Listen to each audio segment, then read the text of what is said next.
This is an ad for BetterHelp.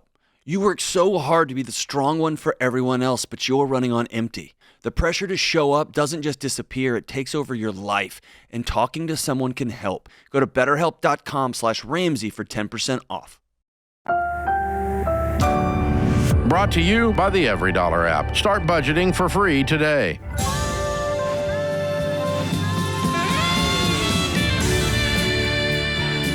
Normal is broke and common sense is weird. So we're here to help you transform your life. From the Ramsey Network and the Fairwinds Credit Union studio, this is The Ramsey Show. I'm George Kamel, joined by Jade Warshaw, and we're taking your calls at 888-825-5225. Pick up the phone, give us a call if you want the right next step for your life and your money. Omar is kicking us off in New York City. What's going on, Omar? Hey, hi, how are you? So I'm a 30-year-old general dentist living in the northern New Jersey, New York City area. Graduated from dental school back in May 2024 with around $510,000 in student loan debt. I've been paying it off aggressively since the last 8 months when I started working. So I'm around $450,000 in student loan debt. And I'm kind of just wondering how exactly to prioritize that. You know, I'm looking to buy my own dental practice in the upcoming years. I'm married with a daughter, so hopefully a home. So I'm wondering, do I pay it aggressively and solely focus on that, or pay a good chunk towards there and also some savings for my practice and for a house in the future? I mean, what you just said is the exact key. You've got to figure out how to prioritize this. And it sounds like you were doing a good job of that the past 8 months. The fact that you paid off $60,000 of this lickety split, which I think is good. If you're asking George and I, which you are, I would tell you that the priority here does need to be this debt. I certainly would not go into further debt with a medical practice. I love the idea of home ownership, but at the same time, if I imagine being in your shoes, already having 450 and then piling another, I don't know, 500 or 600 on top of that in mortgage debt, that I don't know how it makes you feel, Omar, but that makes me start to quiver. You know what I'm saying? Like my armpits start to sweat a little bit. And so for that reason, my take on this, and this is just a Ramsey worldview, I would say, is that here we believe that your biggest wealth building tool is your income. And so in order to have your income at your full disposal, right at your fingertips, you've got to make sure that portions of that are not being sucked up by debt payments. And so for you, having $450,000 of student loans, yes, you make a great income, but that's still money, and that's being sucked up, and it's still risk that you're adding into your life. And so our path here is all about you finding your way, yes, to wealth, but also to financial freedom and peace. And freedom and peace are emotional aspects of money that get left out a lot. And so for that reason, I would say absolutely prioritize the student loans first and foremost. Okay. So, you know, while paying off my student loans, it's maybe dumb to say, but I kind of just wanted to save some on the side. So my wife and I, we've been putting every month or so some into our high yield savings. And I do have around, I would say, $55,000 in high yield savings. Good. And I just don't know, should I dump that into my student loans or just keep it as is? Yeah, I would. So here we teach a series of baby steps. Are you familiar with them at all? Yeah, I am. So then you know that baby step 1 for us is a starter emergency fund. And I'm going to blow your mind and probably some people's minds who are listening right now when I tell you that that starter emergency fund is only $1,000. So essentially, yeah, you'd be taking $54,000 of the $55 and throwing it at these student loans and knocking them down to $395. But doesn't that feel amazing? It does, yeah. And if you had an emergency, what would likely happen is you take that next paycheck and apply it to the emergency instead of the debt. And so making your kind of money, there's very few emergencies that would exceed your paychecks in a month. Yeah, so, you know, one of the main reasons for my call is because over the last few months, I've been putting every single cent into my loans and stopped funding my high yield savings account. Mm-hmm. And my wife and I just weren't sure, is that the best idea? And I kind of just want to hop on this call and just get that little relief, you know. Of, yes. Yeah, you're doing the right thing, even though it feels weird because, like, well, I've been told it's good to save. Sure. It's also kind of scary to have $500,000 owed to a lender, and those payments are coming due whether you like it or not. So the faster you get rid of these loans, the faster we can live our life. And I'm happy that you're a practicing dentist and you made it through making good money. How much are you actually making? So I'm only 8 months in. After taxes, I take about $16,000 a month. Great. And right now you're applying what you told me, about $7,500 a month toward your debt. Yeah. So the last few months, I've been putting around $10,000 to $11,000. Good. Love that. Well, let me do some math for you because I did it just to give you some encouragement. If you did $7,500 a month toward the debt, you're done in 5 years. If you do $93.75, you're done in 4 years. But here's the plan I want you to aim at: 3 years. You can pay off this debt if you put $12,500 towards it every month. That's aggressive, right? 3 years fly by. Yeah, and 3 years fly by pretty quick. But then you got to learn how to live off $4,000 a month for your life. So if you can keep living like a broke college student, even with the kid, with your wife, and go, hey, 36 months of sacrifice so that the next 36 years can be filled with freedom. That's what you're really doing. Yeah. And do you think that. do you think your income will go up at all in those 3 years? Yeah. So, I mean, I'm projecting my income in the next couple of years to go up to at least, 20-30% more. Okay, Amazing. There you go. So with every increase you get in income, don't go increase your lifestyle. Instead, increase your debt payments. Yeah. That way it's done in less than 36 months because you have too many goals to be just scraping by making minimum payments. You want to own a house. You want to own a practice. And the best path to that is to clear the decks, get rid of the debt, rebuild the emergency fund, and now you're able to cash flow. Think about now you got 16 or 20 grand free to do whatever you want with, to stack up for a down payment or for a practice. It's a different ballgame. Correct. And I just want to add to that what George is saying, because you can walk away from this conversation with 2 points of view. One is what we're saying, which is, hey, the quicker you get it done, the quicker you can get about the business of, saving up for a down payment, saving up for the practice, all those fun things, right? Or you can walk away from this conversation and go, oh, 2 to 3 years, that feels too long. That doesn't sound fun.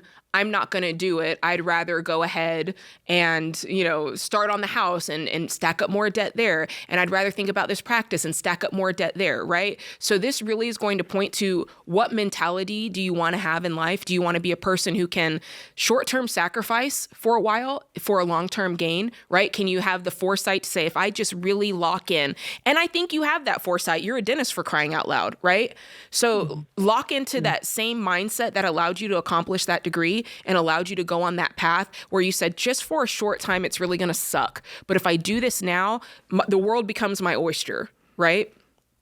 Yeah. And so the biggest blocker for you, Omar, is not going to be you and your wife. It's going to be your friends, your family, your peers going, dude, Omar, what are you doing, man? You should have a nice house by now. You should be driving a nicer car. Omar? Yeah. You should have your own practice. And you're going to be going, nope, I am laser focused on this debt right now. But the truth is most dentists won't take the advice that we're giving you right now. And also most dentists are broke. Yeah. They have a huge house with a huge payment. They have luxury cars with a huge payment. They have practices with $1 million loan on them while they're still trying to pay on their student debt. That's what a lot of people, my colleagues, have been telling me. Like, just pay the minimum, open up your practice, and just worry about it later. Pay the lump sum down the road. Oh, the old down the road trick. That's right. When life gets so much easier, we have less responsibility and chaos. Right. Dude, do it now. Your life will never be as simple as it is now. And I promise you, if you hate it on the other side, when you're debt-free, owning a practice free and clear, with a house payment you can actually afford, if you hate it, call us back and you can yell at us. I give you permission.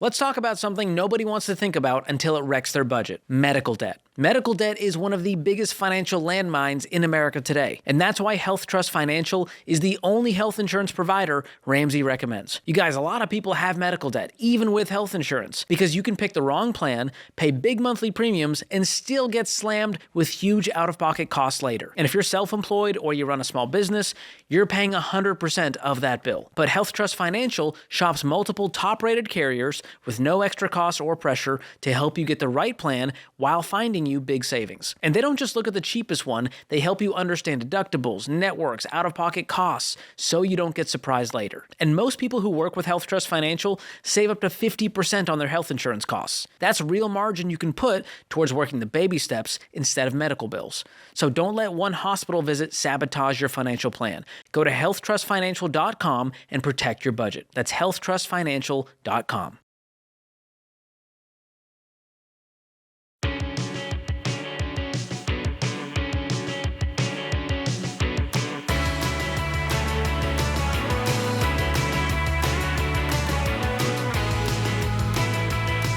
Megan is in San Antonio up next. Megan, welcome to The Ramsey Show. Thank you so much. How can we help today? So I'm a single mom with 3 young kids. I've been divorced for about 6 years. And after the divorce, my mom moved in with us, and so I support her, but she helps with the kids. I've worked very hard to get to baby step 4 since the divorce, but now I feel stuck. My take-home after taxes is about $6,200 a month. And I recently put my house on the market just because we live in a very tight space. It's 3 bedrooms, 2 baths for the 5 of us. I'm sharing a bathroom with my 3 kids. So my question is, would it be smarter to deal with the living space that we have currently to have sooner financial freedom, or should I make the sacrifice to get a bigger space so my kids have more room while they're growing up? Wow. Well, first of all, you have done an incredible job. I mean, coming out of one of the hardest seasons of your life, you have just scratched and clawed and taken care of those kids and gotten out of debt and taken care of your mom. You're a hero. You're a warrior. Thank you. So just know that the path looks different for you. It's not as easy as it is for some people with 2 incomes and nobody to take care of. And so it's going to look different. So let's talk through this decision. You bring home $6,200. What is your current mortgage payment? It's $1,800 a month. Okay. Not including insurance. Oh, what is it with insurance? It's another $150 for insurance. Okay. So about $1,950 all in for principal, interest, taxes, insurance? Correct. Okay. And this house that you would get, what is that going to cost you? Is it equivalent? Is it going to be a lot more as far as the mortgage? It would be more. Probably, if I were to get a 15-year mortgage, it would probably be 23 at least. Oh, boy. Okay. And is there opportunity for you to make more at work? What does this sort of path for growth look like? I was just recently promoted, so I don't see any other promotions happening anytime soon. Okay. I'm a nurse, so I do pick up extra shifts on the weekend, but it's hard to balance that with also wanting to spend time with the kids, too. Yeah. I wonder, so you said you have this deal with your mom. She's living there. In exchange for that, she helps with the kids. Is she unwell? Is there anything that precludes her from having her own space at this point? It's just my schedule is very sporadic, so I can get called in the middle of the night, and so that way if she's there and I need to leave to go to work, the kids will be taken care of. Here's where I'm trying to solve so that you kind of know my train of thought. You're already over slightly what we would say is kind of that baseline for where your mortgage wants to fall, 25% of your take home. In a perfect world, your mortgage would be like $1,550, right? And it's already $1,950. I would have a hard time telling you, hey, yeah, go up in mortgage, go up to $2,300, because that's going to make you house poor for all intents and purposes. And I would not want that for you. So in my opinion, we need to look for solutions that don't cause you to pay more money per month for your living space. And the first thing that I'm looking at is freeing up space. And already, did you say it's a 3-2? Yes. So freeing up some space there. I'm fine with the kids sharing a room. I'm fine with the kids sharing a bathroom. But it feels like with your mom in that space, it's causing difficulty. So in my mind, I'm thinking, okay, is there a way that mom can move to, maybe she's in an apartment that's really close by, that if you do have to do something in the middle of the night, it's easy for her to come by. Maybe there's some future planning that we can do to mitigate some of that craziness in the night. But do you see what I'm saying? I don't think going up in mortgage payment is going to solve the problem. It's going to create a different problem for you. I think that's probably true. That's why I'm And you likely couldn't deciding invest putting anymore. it on the market. You're probably going to have to forego investing and go, well, I can't afford the 15% investing. I need that money to afford the mortgage and all the bills. That's the other part that worries me is we put a total halt on your wealth building. And so this might just be a not now. It might be let's wait a year, let's build up some more equity, let's keep knocking down the mortgage so that we have more to put down on the next house, bringing the mortgage down. Or we go, is there a house that's actually bigger, that's maybe a little further out, but it fits our family and we can keep that payment to $1,600 a month? So that's the other option. Is there other houses out there? Have you actually looked with a real estate pro to see what the options are? Yeah, it's just unfortunately everything around here. Those are pretty much the cheapest options. Mm-hmm. To stay near your employer, near schools, all that?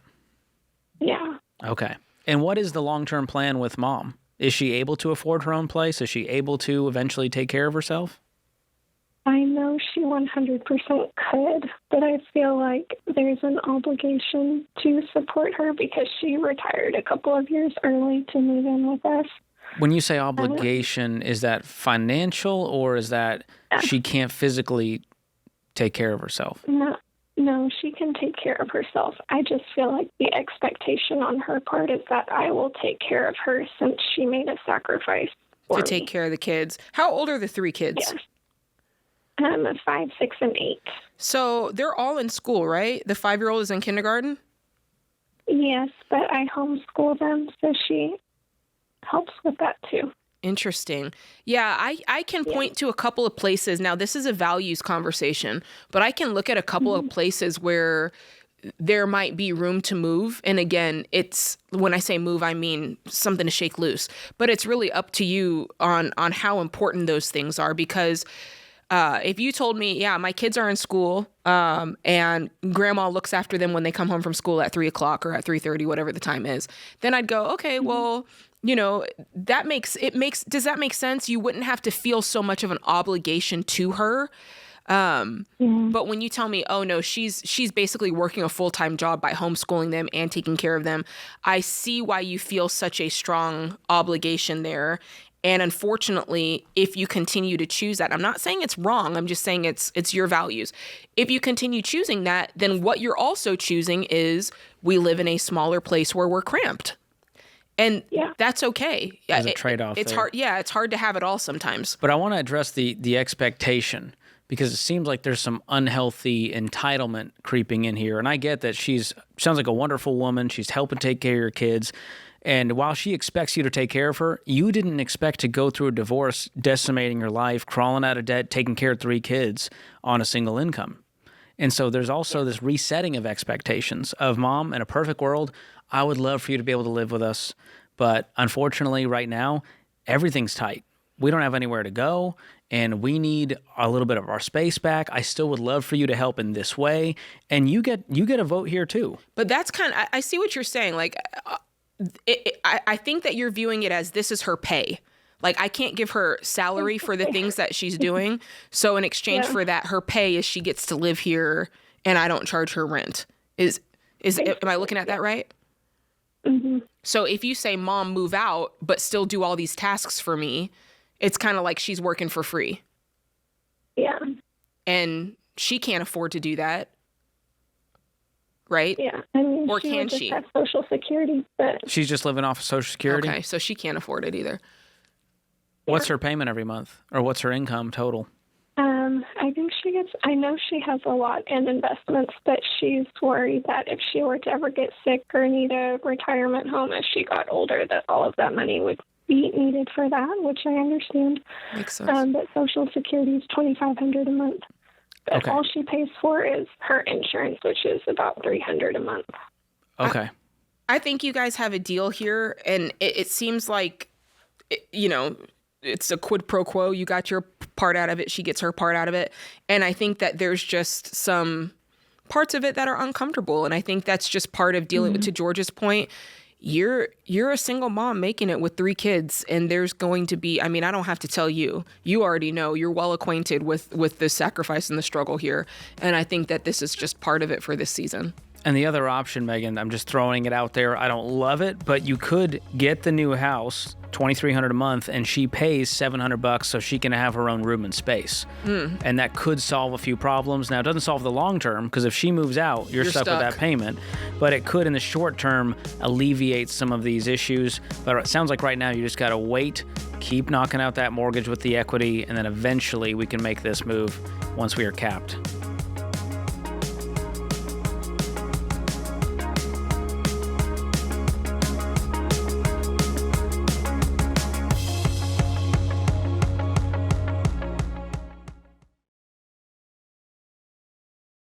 Getting married changes something in you. It sure did in me. When you say I do, all of a sudden life isn't just about you anymore. It's about we. And one of the most grown-up things you can do for that we is to make a will at mamabearlegalforms.com. See, being a grown-up isn't just about jobs and rent and splitting up the chores. It's about having a plan so the person you love is protected. And a will isn't about dying, it's about deciding. It puts your wishes in writing so no one has to guess and judges don't have the final say. That's why I recommend Mama Bear Legal Forms. With Mama Bear, making your will is easy. It's completely online, no lawyers required. You can get it done in about 20 minutes. The price you see at the start is the price you pay with Mama Bear. So, if you're serious about being an adult, do this today. Go to mamabearlegalforms.com, use the promo code Ramsey, and save 20% on your will. That's mamabearlegalforms.com, promo code Ramsey.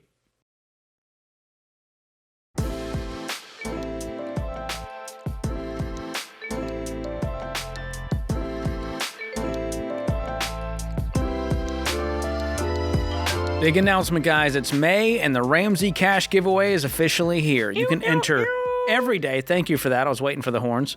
May 1st through the 31st, you can enter every day. One grand prize winner will get $10,000. Plus, there will be one $500 winner every single week, and you can enter daily to increase your chances of winning. Plus, be sure to check out our sale going on right now while you're over there. Kick off your summer with books and assessments for just $12. Go to RamseySolutions.com/giveaway right now to enter. No purchase necessary to win. Joseph is in Minneapolis up next. What's going on, Joseph? Hey, how's it going? How are you? Great. What's going on with you today?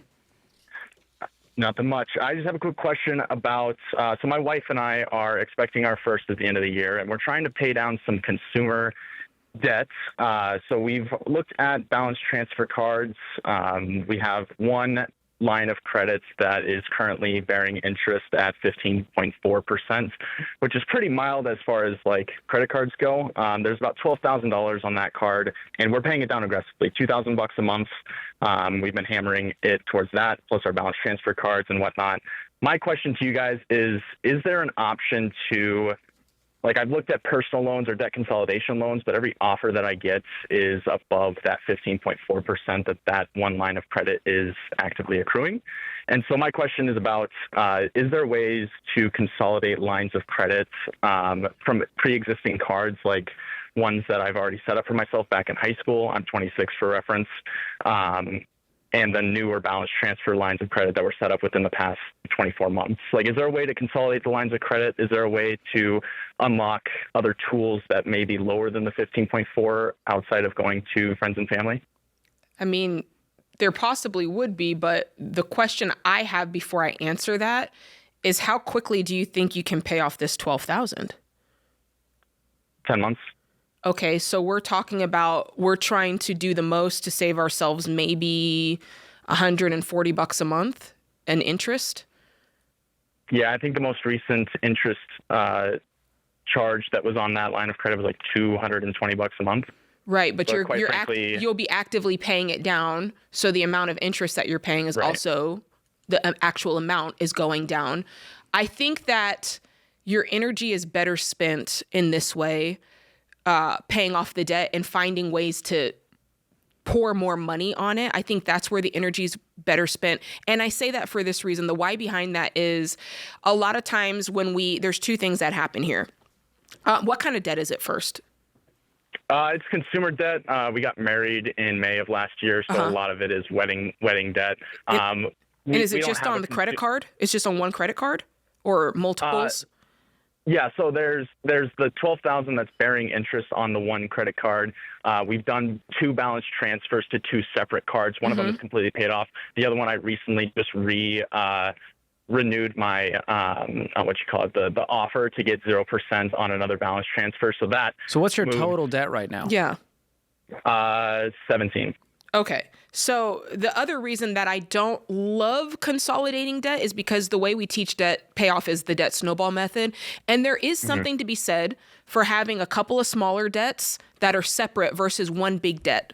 Because when they're separate, you can focus all of your extra margin on one, get a quick win, and actually feel good about what you've done. So instead of having one massive thing that's $17,000, it's kind of cool if you have it broken up. There's a $12,000 one, there's a $2,000 one, and there's a $3,000 one. Because you knock out the $2,000 one, and there's actual there's psychology behind that backs that up.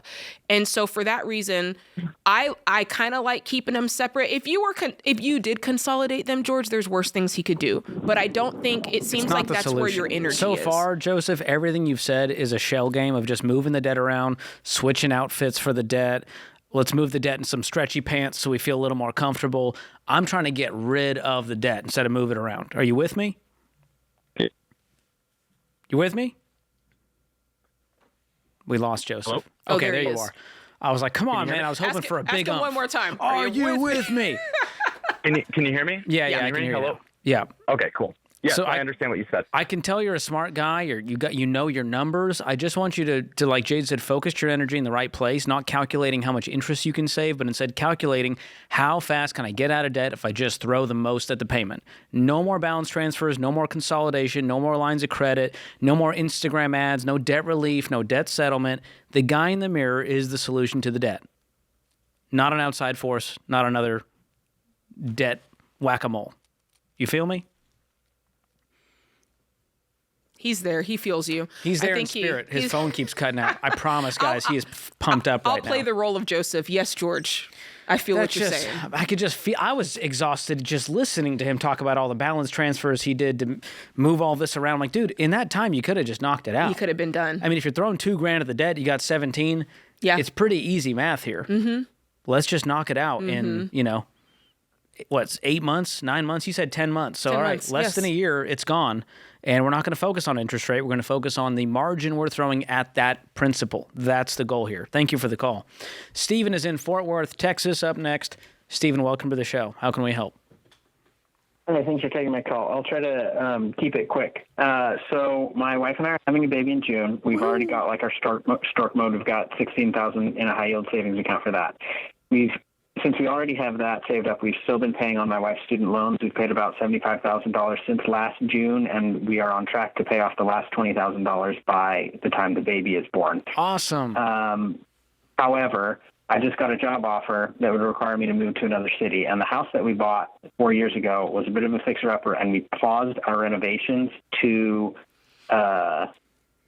do the baby steps properly. So we feel like there's some work that's going to have to be done before we can actually sell it, and we're not sure if we should continue making big payments on the student loan or hit pause on that right now so that we can cash flow anything, as long as it would have a good ROI that makes sense, that would actually increase our equity. I mean, I got to tell you, I think I'd hit pause on both of these things since this baby is on the way. How soon is this job stuff happening? Is it for sure? Like, I have a contingent offer. They're running a background check right now. We still haven't established the start date. They already said that they would be willing to let me do a hybrid sort of thing until I'm ready to move after the baby's born. Oh, that's helpful. great. That buys you some time. So the move would probably be July or August. What type of work needs to be done on the house, and how much money do you think is at stake if you do or don't do it? It would be probably several $1,000s because we did most of the work already ourselves, and we're kind of exhausted of that, so we need to have a contractor do it. It's things like updating the flooring, a little bit of painting, and then potentially even renovating the master bathroom that's like original 50s. Oh boy, that's a lot. Is that like 10, 20 Yeah. grand? What do you think the real number is?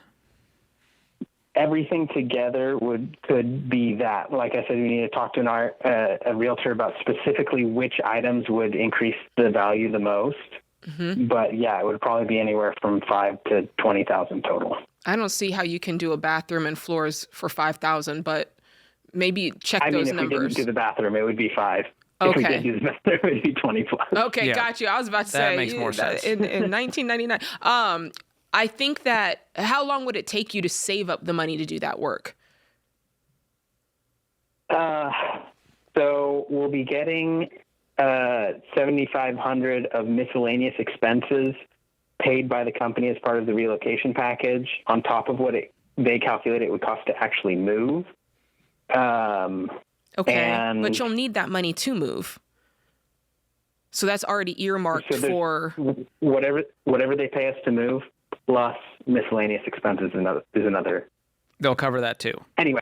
Right, but I'm saying with your own cash money, because the money that they're paying you to move, trust me, you're going to need that money to move. So I would keep that earmarked for what it's earmarked for. And now we have to set aside and understand what the timeline is going to be for us to do these renovations. How long would it take to save up $20,000 to $25,000? And really just, I think now you are in stork mode. We're pushing pause on it. But during that pause, let's really plot this out and map it out with a timeline. How much do we need to save? How much time is it going to take to save it? Can we work as we go, and really just create a plan that's going to give you guys a lot of peace? Yeah, I'd iron out the exact start date and push it as far as you can to buy yourself as much time to get the renovations done, get the baby here, get yourself in good financial position.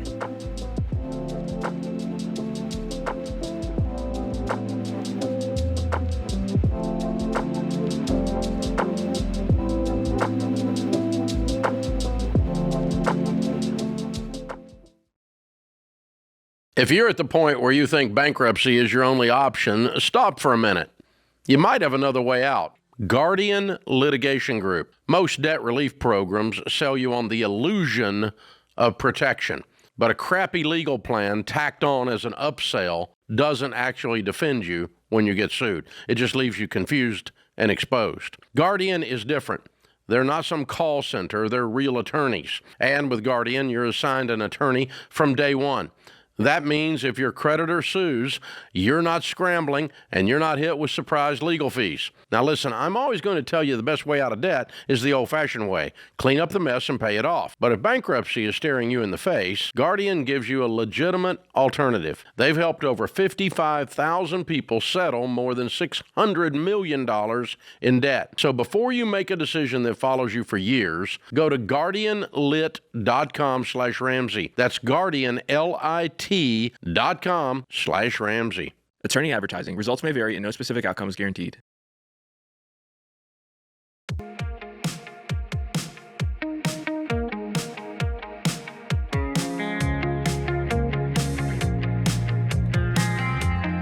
Ryan is on the line in Kansas City. Ryan, welcome to the Ramsey Show.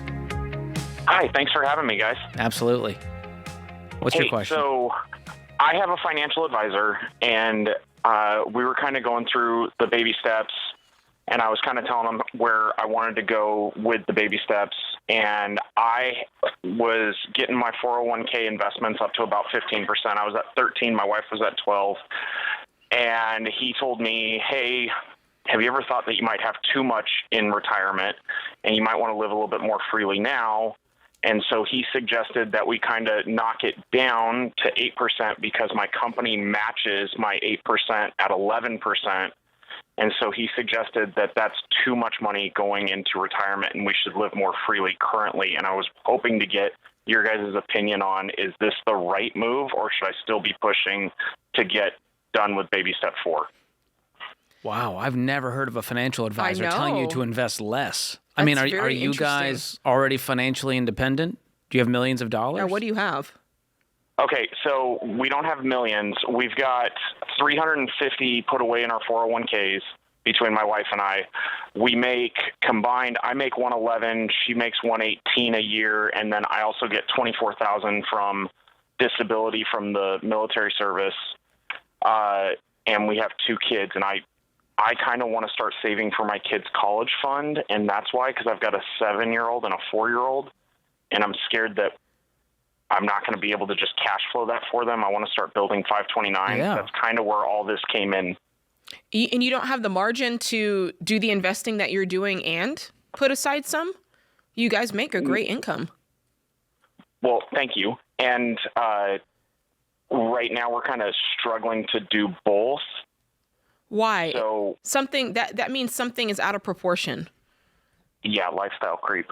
There it is. Thank you for the self-awareness, Yes, Ryan. I love that. We didn't have to pull it out of you. Well, let's go back to so we've got lifestyle creep going on, George, and let's also go back to and answer the question from the advisor. So I love the fact that you have an 8% match that kicks in at 11%. I think that's very cool, and I think that's gravy, because the truth is you could switch jobs and there not be a match to that extent. And I just love the idea of when you're in baby step 4, understanding what it feels like to flex your muscle of investing 15%. And that way, if it ever goes away, you're just used to like, this is what I do. This is what I do. And you can consider the match just a really awesome bonus in the benefit that it actually is for you building wealth. So I actually wouldn't take the advice of the advisor. If you truly are on baby step 4, I think that you need to do baby step 4 and sock that money away. Now, to that point, if it's tight, I'm looking at other areas on the budget, George, to see what's going on here. So $38K is about 15% of your gross income, based on my calculations. Mm-hmm. So that's how much we want to be putting away into tax-advantaged retirement accounts, regardless of the match. So that's step 1.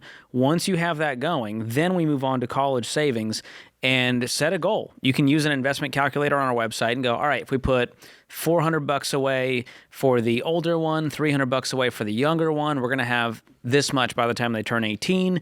Plus, we might need to cash flow some. They get scholarships, yada, yada. So that's where you form a game plan for that. And then you guys also have a mortgage? We do. Yep. And that's $2,044 a month. Okay, Oh, wow, that's very great. reasonable considering your take-home pay, which I imagine is your take-home pay like $15,000 a month. It's a little shy of that. It's 14. It's a little over 14K. Yeah. Perfect. And then you get those bonuses at the end of the year. So now I'm going, okay, how do we budget this $14K in such a way that we're able to invest for our kids first before we have every little luxury in life? And my guess is you can find some wiggle room and fun money in $14,000. Yeah. You're right. And we're trying to. So I just downloaded Every Dollar, and I finished my first month last month in April. So That's we great. just started budgeting to How did it feel? identify where we could. When everything was red and I overspent, not the best, but it helped. It was eye-opening, I think is the best way to say it. It was eye-opening to see where the money was actually going versus where we thought it was going. So you saw the lifestyle creep happening. But the crazy part is you were doing that already, but just delusionally instead of intentionally. So now now you can do better and go, all right, we need to cut in this area. Here's where the money leaks happened. We thought we were spending $200 eating out. It was really $500.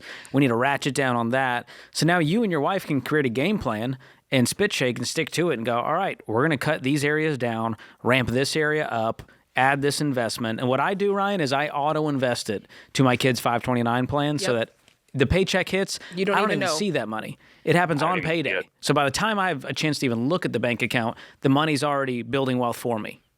That's the kind of mindset you need to get into, is being so proactive that whatever is left and whatever the fun stuff is, that floats to the bottom. And the priorities are at the top. And to George's point, and that's such a good point, George, for anybody who's listening. Whatever you can automate, you automate your 401k. Obviously, that's coming out of your check automatically. 529 coming out of the check automatically. If you're putting money aside for sinking funds, it's coming out. And when you do that, then when you actually receive your check into your account, you're already used to what that amount is, and you don't miss. Does that make sense? Yeah. Like, you don't miss the money that's gone out. You And force so I the love that. boundaries to do the smart thing that you know is good for you. You force yourself to eat the vegetables first. Okay, so really quickly, especially because, George, you're on the phone and you always use the retirement calculator. I was using the retirement calculator on Ramsey Solutions, and I plugged it in. I plugged all of our stats in, and it's showing that in retirement it could be up to, like, with the 11.8% that you suggest, it could be up to $22 to $24 million in retirement. That's, to me, I feel like if I sacrificed a little bit of that now, it would make sense because I could pay, I feel like I'm going to be fine in retirement anyways, but getting kids through college might be tight. We still think drive to the 15% and then just focus on the budget, crack it down, and go through with the 529s as well. The reason, okay, I would love to talk about that a little bit, because I do think if you had called in today and you were like, hey, we've been socking money away, we've got $4 million, and you had accumulated a certain amount of wealth, Well, give me a little bit, Jade. I'll get there.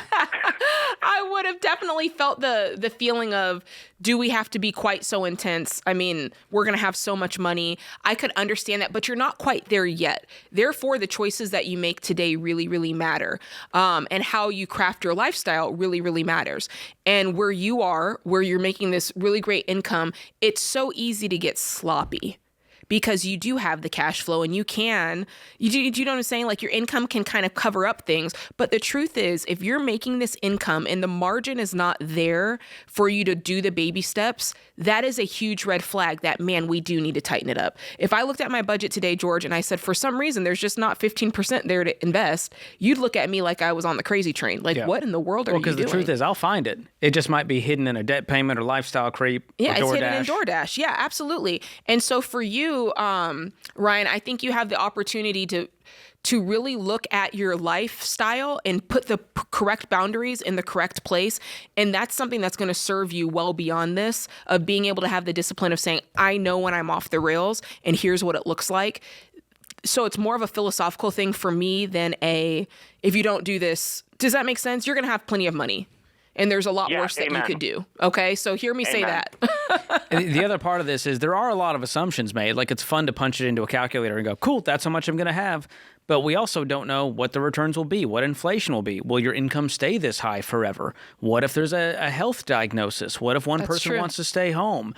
And so you have to factor in a whole lot of options. So I like to be a little bit pessimistic about the future to force myself to do smart things. And if you have too much money, that's just more impact you can have on your family, your community, the things you are passionate about. So I wouldn't be too worried about having too much, but I think creating the habit of at least investing 15%, especially with your low mortgage compared to your income, I think you can find this money easily, and it'll be a great exercise for you and your wife to be a little less sloppy with the spending, because you can out-earn your stupidity with the money you guys make. The money leaks can happen, you don't really feel them.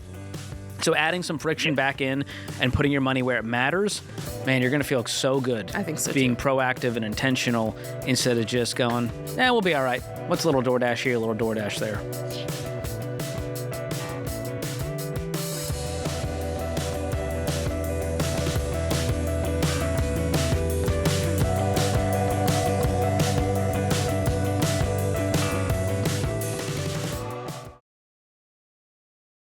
One of the first things I discovered working in the financial world is how absolutely devastating it is when the breadwinner of a family dies and there's too little life insurance or none at all. Grieving families are suddenly left behind, scrambling to pay bills and trying to make ends meet.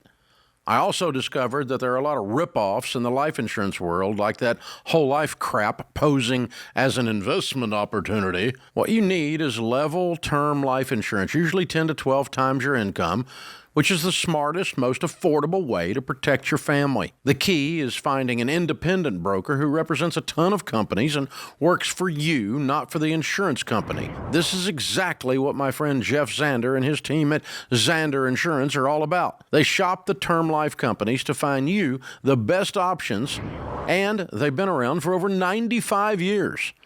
So they'll be there when you need them. Zander is the real deal. And that's why they've handled all my personal insurance for over 25 years. I trust them, and you can too.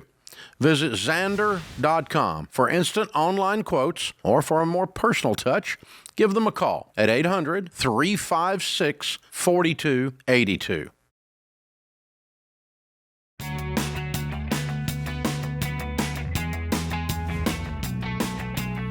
Welcome back to The Ramsey Show in the Fairwinds Credit Union studio. I'm George Kamel here with Jade Warshaw, taking your calls at 888-825-5225. Max is in Minneapolis up next. What's going on, Max? Hey, George. Hey, Jade. How are you guys? We're doing great. How can we help today? Hey, Yeah, just I had a quick question for you guys. My wife and I are in baby step 2, and I just received a pretty significant job offer.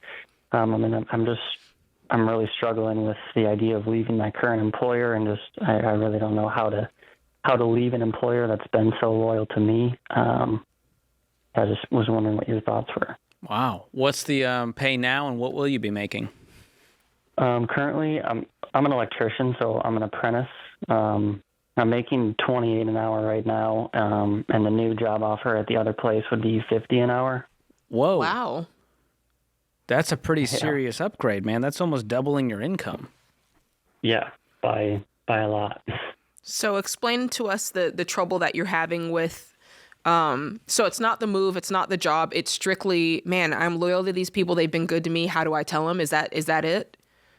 Yeah, that's pretty much it. One of the biggest things that he helps my wife and I with, he owns duplexes in town, and he gives us $750 off a month on rent just for working for him. Mm. So that helps us a lot just with our living expenses. Yeah. And I mean, part of being an electrician to become a journeyman, which is the next step, you have to take a pretty big test, and he takes his time out of Saturday mornings to come into work outside of work hours to help me study and help me understand what the test is going to be like. And he just does a lot for me and gives me a van to drive. It sounds like he's a friend. It sounds like he's just as much a good friend and a good person as he is a good boss. Mentor, right? Super generous. That's awesome. How long have you been there? 5 years. Okay. Is it fair to say, let's because I'm kind of going somewhere with the idea that he's not just a boss, he's been a good friend. So if a friend called you up and told you some really great news, how would you feel? Yeah. Even if it kind of affected you, but you can tell, man, this is really good for them. How would you feel? I would feel very excited.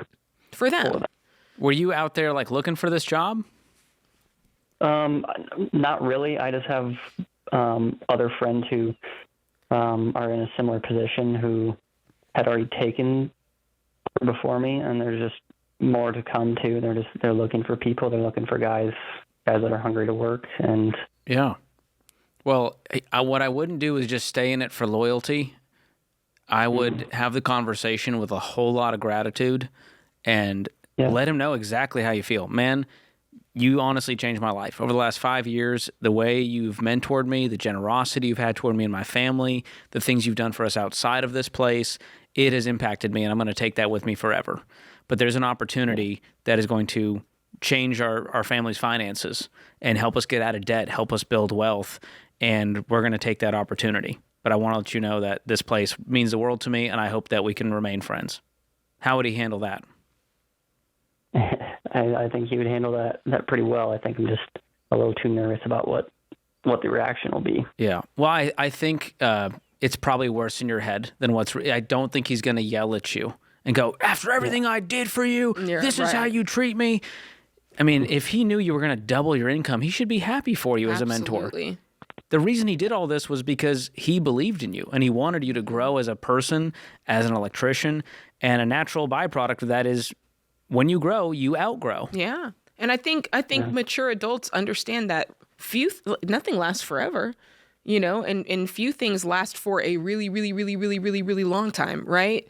So I think that's just part of life. To George's point, you grow and sometimes you outgrow and you can move on from different spaces, and that's okay. I think judging by the way you're describing this guy, I think he's going to understand that. Yeah. I would be more worried if he was like a toxic boss. I got to bring him this news and he's a narcissistic jerk and he's not going to take kindly to it. But a great example is our friend Ken Coleman, who recently left Ramsey. Perfect example. He was here 12 years, friend to Dave's before he got here, friend to Dave's after he left, and he had a very honest conversation with Dave and led with a whole lot of gratitude because, Ken and I, we grew up here, I feel like, especially me. And I kind of took over for Ken when I started here as a host and MC. And so my journey and Ken's intertwined. And as he shared it, he was dripping with gratitude for the way Dave has treated him, the team here. And nobody felt any level of, wow, I thought Ken was loyal. We know he was loyal up until the day he left. And now he's just a loyal friend. Yeah. And so I think you're going to have to. This is like the first breakup of other breakups, and the first one always the first one hits the deepest. First cut is the deepest. I knew you were going there. I didn't want to sing it, but I wanted to. Yeah, Just know that. Sheryl Crow. So Max, I think you have the emotional maturity to have this conversation, and luckily, I think he has the emotional maturity to handle it. And I'm honestly just so happy for you. No, and I'm not even your friend. I mean, I guess I'm a new friend, but if he finds out you're going to double your income, he can't pay you that, right? It's not like he's underpaying you right now. No, I don't think he could match that. Exactly. And I think that's a fair, you're not doing this to try to like manipulate him into paying you more because he can't. Yeah. And so therefore it's not like a tactic you're using. You're just changing your family tree right now as a young electrician who has a lot of room for growth. And I think you're going to find that if he's a real one, he's going to stick with you as a friend in the long haul, and he's going to be cheering you on from the sidelines. Now, are you moving to take this job, or are you staying put? It's union, so I kind of pick where I want to work. But there's per diem and stuff that comes with it. Okay. And are you going to choose to move, or are you going to choose to stay put I will in your stay city? where I'm at. Okay, and are you still going to live in the duplex with that your old boss offers you? So I'm locked in for a year with he hired out a management company, so it's technically through a management company. It's not necessarily just you're not dealing with him directly. Okay, I wanted to know how that's gonna. I could Is that maybe the awkward see part? some awkwardness You need there. to get out. Okay, how much debt do you have left? We have $22,000 in consumer debt.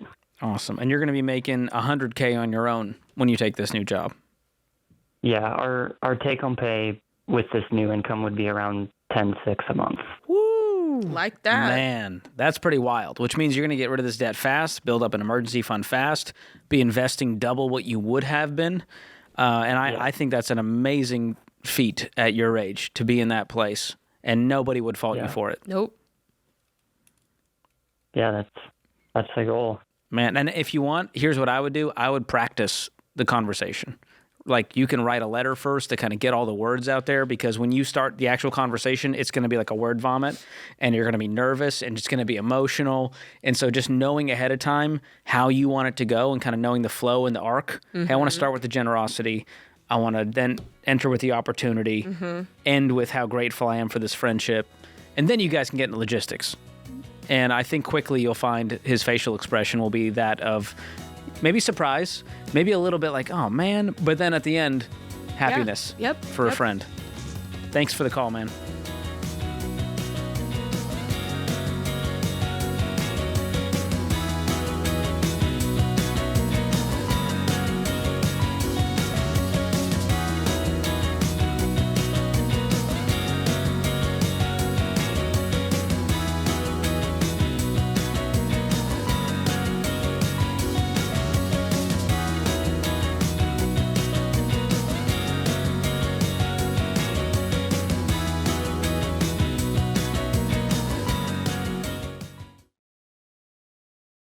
If you run a business, you already know this. Bad information leads to bad decisions. And right now, AI is everywhere. But AI is only as good as the data behind it. The best AI is built on the best data. That's why I recommend NetSuite. NetSuite is the #1 AI cloud ERP, and more than 43,000 businesses run on it, including us here at Ramsey Solutions. Their AI isn't bolted on, it's built in. And it connects everything that runs your business. Accounting, inventory, customer data, all in one place. Because when your numbers are connected, AI actually works like it's supposed to. NetSuite's AI helps flag cash flow problems, spot inventory issues, close your books faster, and cut down on manual reporting. If your revenue is at least 7 figures, go to netsuite.com/Ramsey for a free product tour. That's netsuite.com/Ramsey.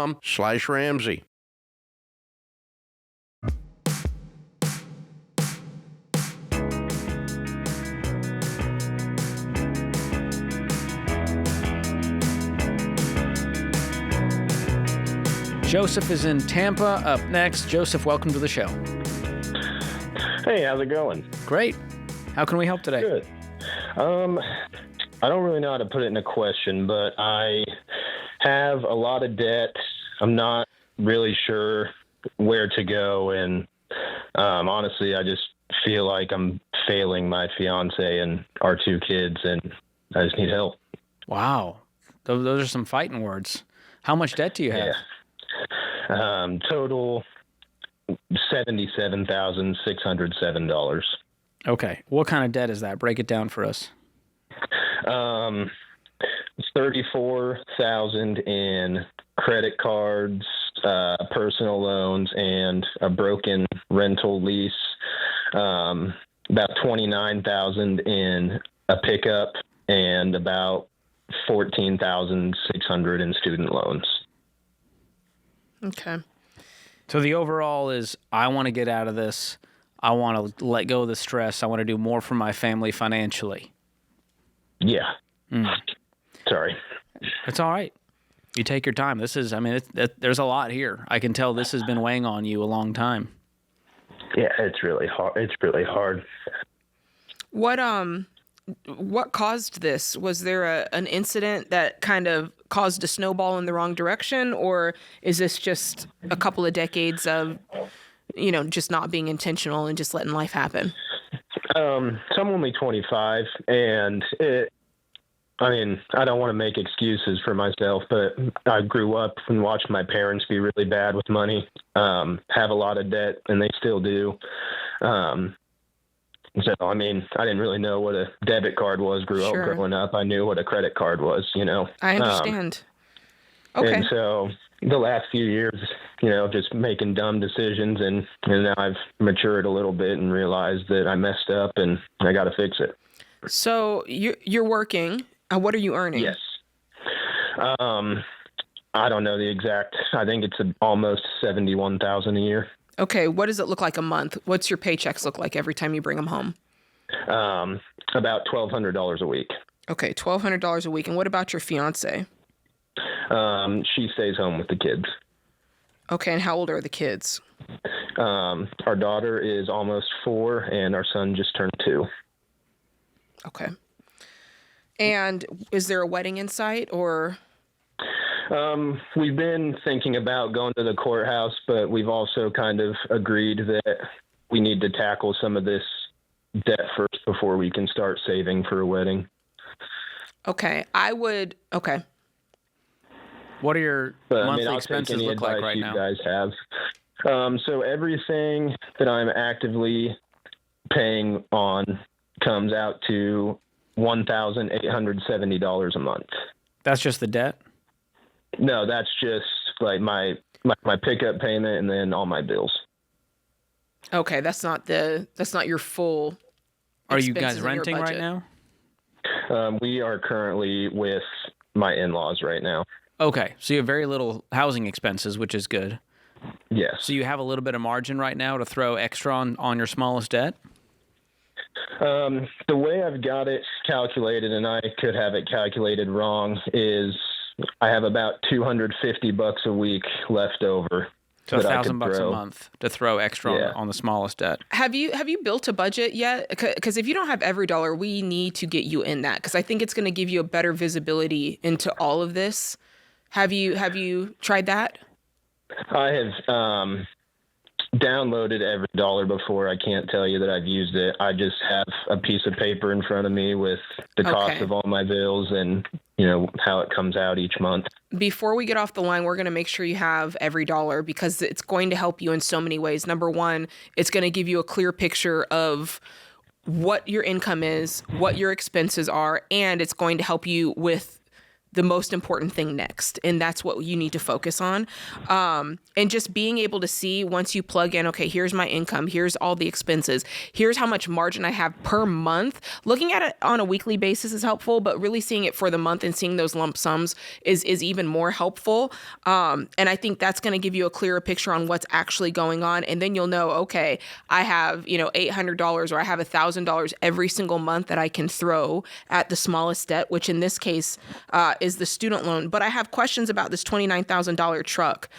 Can you tell us more about that? Yeah, I was 22. Thought I was doing well for myself. And I mean, at the time it wasn't the worst, but I'm doing way better now. And I What's it worth? decided that probably right about, I actually talked to my buddy. He's a car salesman, but he said he can blue book it at right about 28. So I owe just about what it's worth. Okay. So if I were in your shoes, I'd be offloading that truck immediately. Do you have any money saved anywhere? I have $400 in a savings account. Okay. So here's the plan. I'm going to give you a step-by-step plan. Thing one, I want you going by a credit union this weekend, and I want you to say, I need $5,000. And that's going to be the money that you spend on your used vehicle. It's going to be a beater. It's going to suck. It's going to have a lot of miles on it, but it's going to be like a Toyota or something that runs forever. Okay. So that's thing one. And then thing two is you need to get $1,000 saved. So you need $600 more in a hurry. So I want you going through your house, you and your fiance, looking at every single thing that you can buy or post or, you know what I'm saying, to sell, because you need $1,000 saved. That's baby step one. And just having cleared out that truck and now having the truck payment back. Because what were you paying on the truck?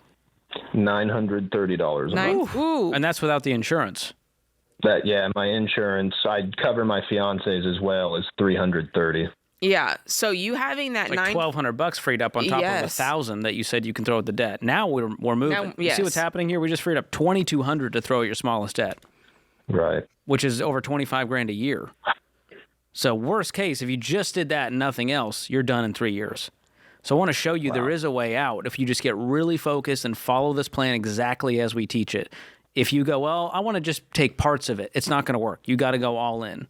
Now let's go back to the fiance. So you don't have the money saved for the wedding. Tell me about the courthouse. Can you guys just go down to the courthouse and get married legally so it's done and done? I think so. I mean, I don't really know all the rules. Why wouldn't you? Than I do. It's just a certificate. It's just something you both sign. Okay. It's a marriage license. Told me in the past that even if we do a courthouse wedding, that she said she would still want a dress and a photographer and a tux. And Here's where I'm getting at, and here's where my mind is going. You guys want to be married. You have a family together. I would love for you guys to be able to link arms on this and attack this together because it's for both of your future. You called in here sounding like you just have a pit in your stomach. It's because you're looking at the future with this woman and with your kids, and you want to do better for that, right?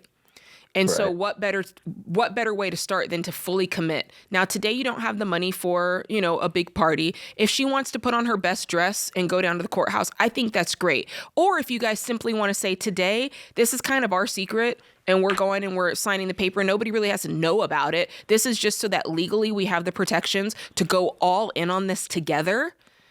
And then after, in a year or however long, once we calculate that this is done, then we can throw the big party and we can tell all of our friends, and it can be this funny story that we tell, hey, we were married all along. We just didn't, right? That's fine. Right. But for today, what I want is the security of you knowing that you can talk to her and include her in this, and her income now counts towards this. And now it's just not your debt, it's her debt too. And you guys are actually beginning a life together. Okay. And I don't want you to feel the pressure of, I've got to clean this up first before. You got children. Yeah. That's a great why, by the way, Joseph. One of the best whys is those kids and that woman who you love. And so I want to circle back to what you said at the beginning, that you're failing your family. Well, let me tell you this. Failure is an event. It's not an identity. Failure is a comma. It's not a coma. So don't let it be. That's not who you are. You made some mistakes at 22. Welcome to the club, man. Now it's who am I going to be tomorrow and the next day and the next day. You live that out. We're going to hook you up with every dollar to walk you through it and my book, Breaking Free from Broke. I want you to call us back when you're married, when you're debt-free. We want to celebrate every single milestone with you, buddy.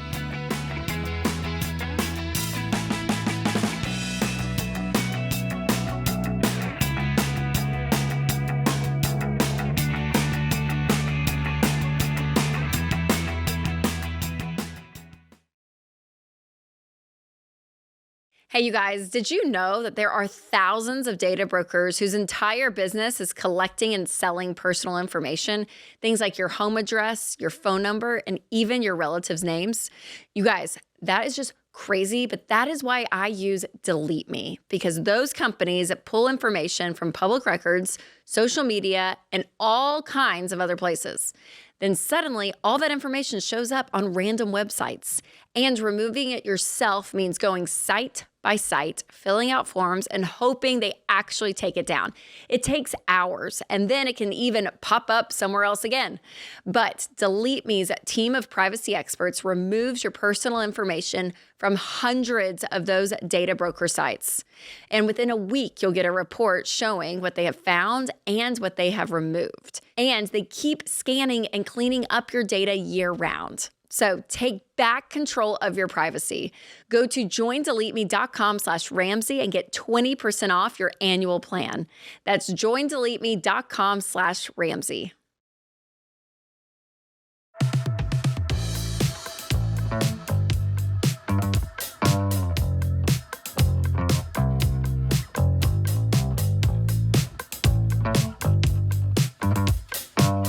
Ask Ramsey is our free AI tool that's built and trained on proven Ramsey principles, and today we're going to break down the most asked questions from the week. A lot of questions about buying and selling a house, investing, and budgeting, but the top question was around retirement savings accounts. Yeah, the specific question was, should I only contribute to a 401k or switch to a Roth IRA? Good question. Juicy, nerdy debate. Very juicy. So, there's a lot of variables here. So number one, if you're still paying off debt, you pause all investing. So this is a question for later. If you have paid off all your debt, you get 3 to 6 months of expenses saved, then you should be investing 15% of your gross household income into tax-advantaged retirement accounts like 401ks and Roth IRAs. So to start, we say match first. So if you have an employer match inside of a 401k, then take that first. Free money. Then you can go to a Roth IRA. Yes. Next. Finally, if you run out of money, like you max out the Roth IRA, you can go back to your traditional 401k until you hit 15%. I love that. We call that rule of thumb here, match beats Roth beats traditional. And part of that, like we said, match is free money. That's free money that your company is giving you. You don't want to miss out on that. Instantly. Yes, of course. And then, of course, the Roth IRA, that's going to give you the tax-free growth and tax-free withdrawal in retirement. We love a Roth. If you have a Roth 401k, go like ham on that immediately. And then, of course, if you don't have that, you just do the Roth IRA, and then you can go back to that 401k traditional, which helps you get to your 15% goal. So if you want to play around with your numbers, your situation, have the conversation with Ask Ramsey. It'll help you determine how much of your household income needs to go into each retirement account. And you can ask all of your questions today at RamseySolutions.com or click the link in the description if you're on podcast or YouTube. Stephanie is in Detroit up next. Stephanie, what's up? Hi, I am graduating from medical school next week with a lot of debt. My question is, do you think making minimum income-driven payments to qualify for the public service loan forgiveness is a smart strategy, or am I taking too much risk relying on a government program, potentially accruing more interest if the program is canceled? Ooh. Very thoughtfully worded, Stephanie. Yes. I appreciate that. Thank you. Yeah, people hear us on the show and they go, wow, these people really hate student loan forgiveness. No, we're just pro people taking control of their life. It's not even a responsibility thing. Right. There's nothing wrong with the public student loan forgiveness program. It's just really hard to actually get it done, and it's a long time, and you're still making payments the whole way, and you're also limiting your income because you kind of have to work in a certain place in order to get that forgiveness. And if that changes, well, you're out. And so that's the risk that I'm more worried about, not it being canceled entirely, but more just you don't know what the future holds, and I don't want to limit you. If you get an amazing job offer in the private sector, but you can't take it because you have these golden handcuffs, that's a real bummer. But truthfully, the data on it, the data on it is not good. And I'll just tell you right now, at this point, like currently, only 5.5% of the applications are approved for forgiveness. So that means 93% of the applications are denied. That's a lot. You're telling me there's a chance. That's a that's a horrible shot, to risk how many years of your life doing a job that maybe you don't want to do just to possibly get the chance at this. So how much student loans do you have? I have about 315,000, which is a lot. I'm starting residency in June at a place that does qualify, and I'll have about 6 years of training that would go towards the 10 years. So that's kind of where, like, you know, I'd only have 4 years as a practicing physician elsewhere that would need to finish to qualify. And what do you think you'll be making? After fellowship, I'll probably be making between $350 and $400. That's fantastic. Yeah. Excellent. I mean, well, Yeah. here's the napkin math on that. If you can just for a short time, let's say we can go both ways. Let's say you did it 4 years, you made the minimum payment, so you still paid into it, but maybe you got the rest forgiven after 4 years. Cool, we did it. Let's look at the other side, where you are in full control and you just attack it with a vengeance and keep living like a broke college student in residency. Well, if you could if you could live off, let's say, 75 or 80 of that, 350 to 400, right? That leaves you with 300 grand you could throw at the debt. So you'd be done in 18 months. Right. Instead of Yeah, hoping that 4 years from now or whatever it is that it's paid off. So either way, I think you could try it, but I think I like the odds of Stephanie more than the government program working out. Right. I guess I'm engaged, and one of the things we wonder is, should we be putting more money towards the loan right now, or should we try to, like, buy a home and pay a mortgage? I just think so that that's kind of where we go. Listen, we had a dentist call in earlier, similar question, similar amount of debt. And he had the same struggle. It's like, hey, I'm getting to that point in my life. I want to start a family. I want to buy a house. I also have this crippling debt. And don't forget, with the mortgage, you're taking on debt. You're taking on more risk. You're taking on more financial responsibility in your life. And when I hear somebody that has $315,000 of debt, and then you say, oh, and I'm thinking of buying a house on top of that, that just feels like the ultimate stressor, because now you're cutting into your margin, because home ownership, George, I don't have to tell you, it's one expense after another. I mean, especially as a newlywed couple. Yes. There's no reason you guys have to jump into a home. I mean, just rent for a year, enjoy your newlywed life without all of the stresses of home ownership. You've got time. There's some blessings in there, but if you do it with a huge mortgage you can't afford, which, by the way, you'll have close to nothing down, which is going to make your mortgage huge on top of the student loan debt, even if the payment is income driven and it seems low, it's sort of a farce, because it's $315,000 no matter what the payment is every month. That's a good point. And if you really think about this, Stephanie, the house that you would choose to purchase on a $400,000 income is, if you had no debt, the house that you would choose is very different than the one that you would choose if you had $315,000 in debt. Am I wrong or am I right?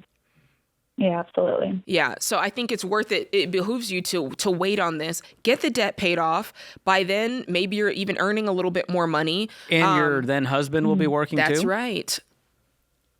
Yeah, he works. What's he doing? He works as a brass salesman.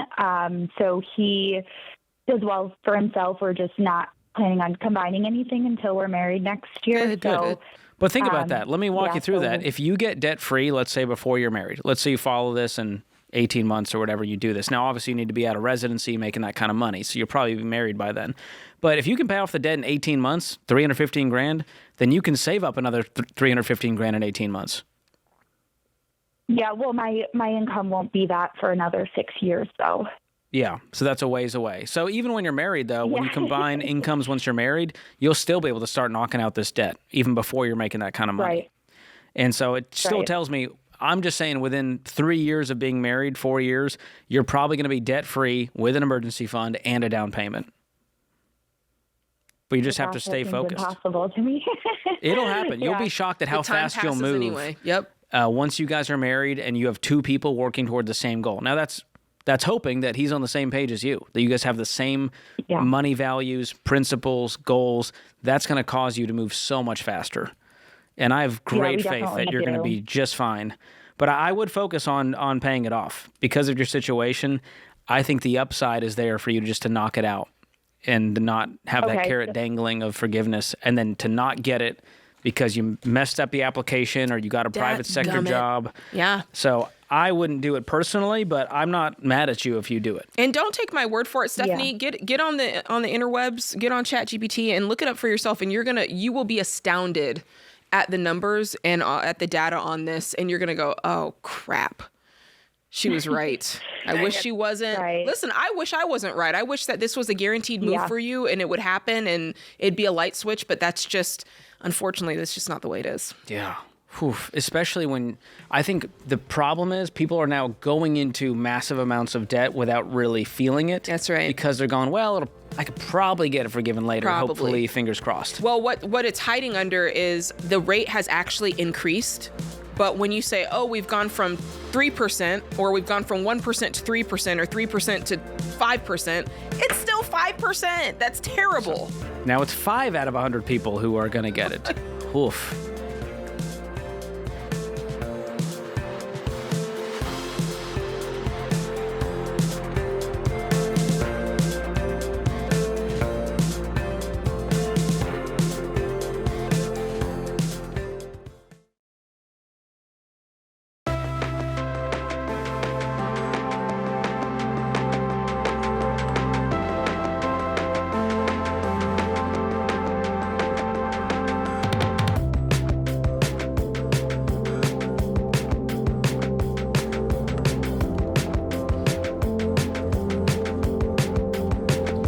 All right, Jade, let's talk about insurance. Everybody needs it. Nobody wants to talk about it. And it can be hard trying to find pros who aren't just looking to make a buck, trying to find agents who know their stuff.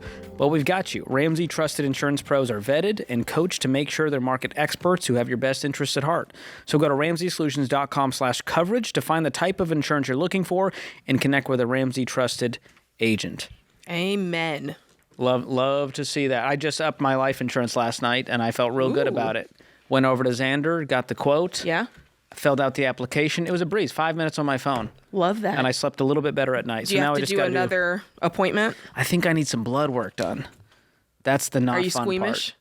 A little bit. Well, the one time they hit a valve. I didn't know I had those, but apparently squeamish. we all do.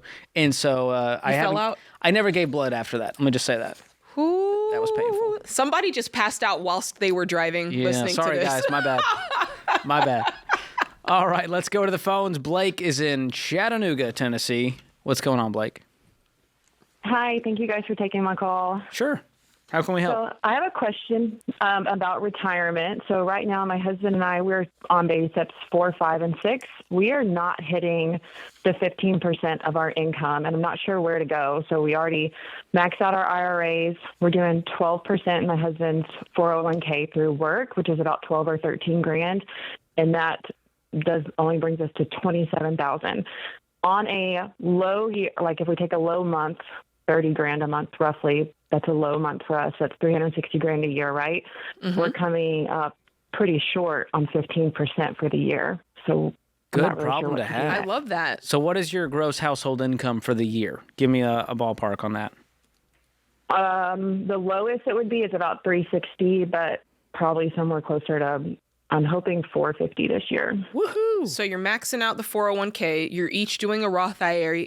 You're maxing out those. Are you doing an HSA as well? No, we do not do an HSA. Okay. I love this problem. I mean, I can tell you, George, you can say what you do. I can say what I would do. I'm going off of that $450,000 number, and we're going to go 15% of that is $67,500. Okay. So if you both max out a 401k, is that what I'm hearing? Mm-hmm. No, I don't have a 401k, just him. Okay. So we're going to max out his 401k. I believe, is that $24,500 this year? Yes. Okay. So we've got that done. Now both of you can do a backdoor Roth IRA because your income is too high for we a do Roth. that. You do that. So that's 15 grand, 7,500 apiece? Yes. Okay. And do you guys have access to a high deductible health care plan? Mm-mm. I feel like that's what we have, yes, is a high deductible healthcare plan. So you should have the HSA. If you do, then you have the ability to open the HSA. We don't elect for it. We don't ever use it because we don't ever really go to the doctor or need the money. Well, here's the life hack. That's even better. you fund this thing, and any money above a threshold, like any money above $1,000, you can invest just like an IRA. And the really cool part is you can just stack money in there, and after the age of 65, it becomes like a bonus traditional IRA. And I think it's $8,500 a year you can do. Yeah, I think like $8,750 or something for the family. So I would max that out as well if you have access to that. That's another $8,750. And then he might have access to something called a mega backdoor 401k.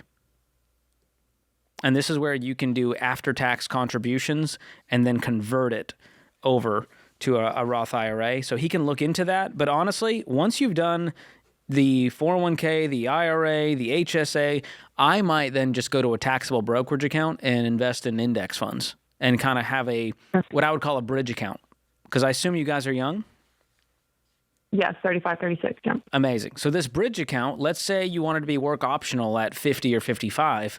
Well, this bridge account in this brokerage account that's not a retirement account, you can just use that money. You'll pay, capital gains taxes on any of the growth, but you can use that money to float you until you hit 59 and a half to access the retirement accounts without penalty. Okay. So that's what I would be doing in that order of, we talk about match, then Roth, then traditional. And then outside of that, you got the HSAs, you have the backdoor options. Then if you've exhausted all of those, because you want to take advantage of anything that has tax advantages, then go to the brokerage account and just invest outside of retirement to finish it out. Okay, that makes sense. Yeah. So you might be putting, 20, 30 grand into that brokerage account. And if one day you may have an employer plan, then I would start utilizing that. Yes, sir. You're doing great. What's your net worth at? You said 35? Yes. Oh, probably not very much. We owe quite a bit on our house. We've got our emergency fund. I don't know, actually. Oh, there's an idea. You know what I would do personally? I might use that extra money and throw it at the mortgage. We do. We pay $1,500 extra a month towards our house right now. On top of the normal payment? Yes, correct. Make it $3,000. Let's get real. Now, how much faster will it get paid off at that point? How many years? Yeah. It's a 30-year loan. We bought the house probably a year and a half ago. I think we owe $490 on it, so it's pretty hefty payment, $3,500. Yeah. I'd start chipping away at that thing and knocking it out in like 7. I would have a goal to have it paid off in about 7 years with your income. 7 years? Yeah. Oh, wow. You can do it. You guys make $500,000. Not that it's easy, but you can definitely accomplish this. If you throw, let's say, $100,000 a year at it, you're done in 4 years, 5 years. Yeah. And that's plausible crazy for to you think guys. about, but yeah. That's throwing $7-8 a month at the mortgage total. So I think it's very doable. I would sit down with your husband tonight and start crunching some numbers and setting some real tactical goals. And I think that's going to put some fire under you guys to get even more intentional with everything you're doing. And then I would automate it all so that you don't have to think about it. Less brain calories. Love that. That's a great problem to have. I love that question. All right, Derek is in Grand Rapids up next. What's happening, Derek? Hey, so I had a question. I've got some people that are calling me for wanting me to pick me up as a client for their financial advising services. Paint you a quick picture. I'm a self-employed, I'm a real estate agent. I've been doing it for 6 years. So my income is not guaranteed. I own a house. I'm married with 1 kid. And my goal so far has been to just pay off the house as quickly as possible. We don't have any other consumer debt other than the house. And my dad's been getting on my case about starting investing in some more traditional ways. And one of those ways is he said, I need to get life insurance because I have a kid and I need to start investing in traditional accounts. Well, this financial advisor, I know Ramsey's position on whole life insurance and that it's terrible, and I agree. But he presented this thing called a variable life insurance plan. And it sounds good, and I feel like I'm missing a downside. Oh, I bet he made it sound good. Do you know why, Derek? Do you know why he would pitch you a VUL over term life insurance? Well, I'm guessing he'll make a lot more money. Ding, ding, ding. We have a winner. This guy wants a fat commission check, and let me be clear, he's not a financial advisor. He's an insurance salesman. Yes. In financial advisor clothing. Could be. He probably calls himself does he call himself a wealth strategist on Instagram? I don't know. I'm not on Instagram. Okay, that's the tell, by the way. If they don't, and their websites are always a little bit vague and sketchy. You're like, what is he actually? Yeah, because it's here? investments, but you don't have to have a securities license to sell variable life. That's the scary part. They can get away with kind of selling investments through the insurance policy, but no, these are terrible investments, and the returns are awful. The commissions are super high. The premiums are super high. So here's what I would do instead. Get term life insurance to cover the insurance side, which is going to be a fraction of the cost, like $20, $30, $40, $50 a month, and then invest the difference. The term policy he presented was like $28 a month. There you go. Super cheap. And then whatever premium he was pitching you, if it was going to be $500, just invest that $472 difference on your own, and you'll be so much better off. Otherwise, you're going to be calling me back in 5 years going, hey, how do I surrender this awful policy that my friend roped me into or family friend roped me into? No, and I wouldn't get any financial advice from him in the future because it's tainted now. You already know he's trying to steer you towards products that make him money, not build you wealth. Yes. Big difference. Big difference. Thanks for the call, man.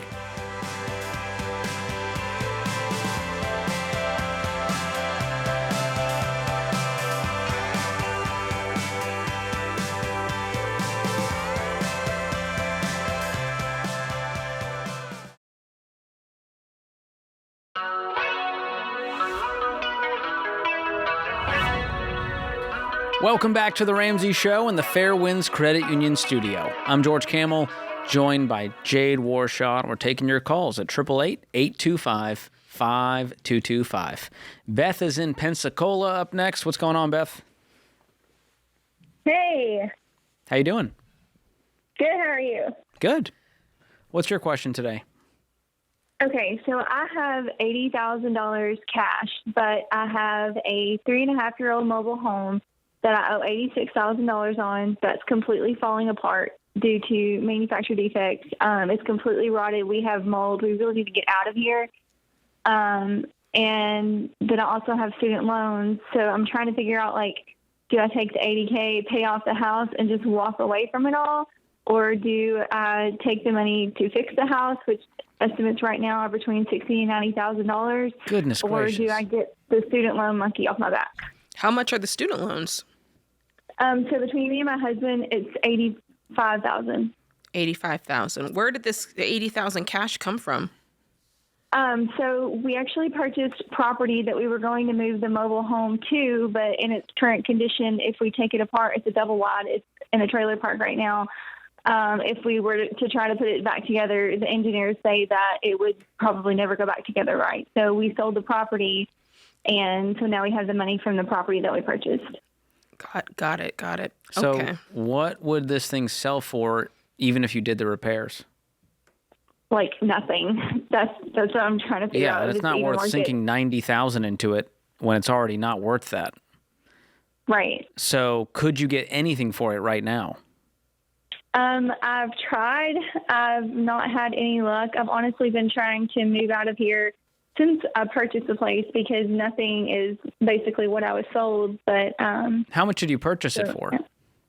So it was worth $129. I purchased it for $105 at a discount in exchange for living in the park for 4 years, which at that time we didn't have the property, so it was okay. And then I owe $86 on it today. And you've been in the park for 4 years? We will be in August. So our home's about 3.5 years old. Okay. Man, oh man. And how many bids have you had on the mold? Have you checked with several places or just the one that quoted you 60 to 90? Yeah, no, we've been 4 months back and forth with the insurance and the mobile home dealer. And, they're saying they're not going to touch it because it's out of warranty, even though another home identical to mine with the identical damage in the same park, and he actually just let his home go back to the lender, but we worked really hard to build our credit. Yeah. Where are you living in the meantime? Where are you living? You can't live in the mold. We're still in the house. Beth, That's the hard truth is this just might be a money pit, and either way it's a money pit or already has been a money pit, and you might need to just use the savings, pay off the mortgage, and get out of this thing as soon as you can. I think so, too. Otherwise, you're going to go through foreclosure, give it back to the worse. bank, Yep. and it's going to destroy your financial world for a while. Yeah. And you guys I can agree. save back up $80,000. That's not the end of the world, right? It kind of feels like it. We both kind of came from nothing, so this is like a huge amount of money for us. It is, but let's paint a picture, because I think you've been in the midst of this for a while. And how would it feel to completely be free of this? There's no mortgage left. You can walk away from it, scrap it, right? And then you guys look for an apartment. You're renters now, but there's no mold. And when you come home, it's peaceful. And you're not, battling insurance people anymore. You're not battling. Do you see what I'm saying? There's peace on the other side of this. And it might cost you $85,000 or $80,000, but there's so much peace on the other side of getting rid of this mess.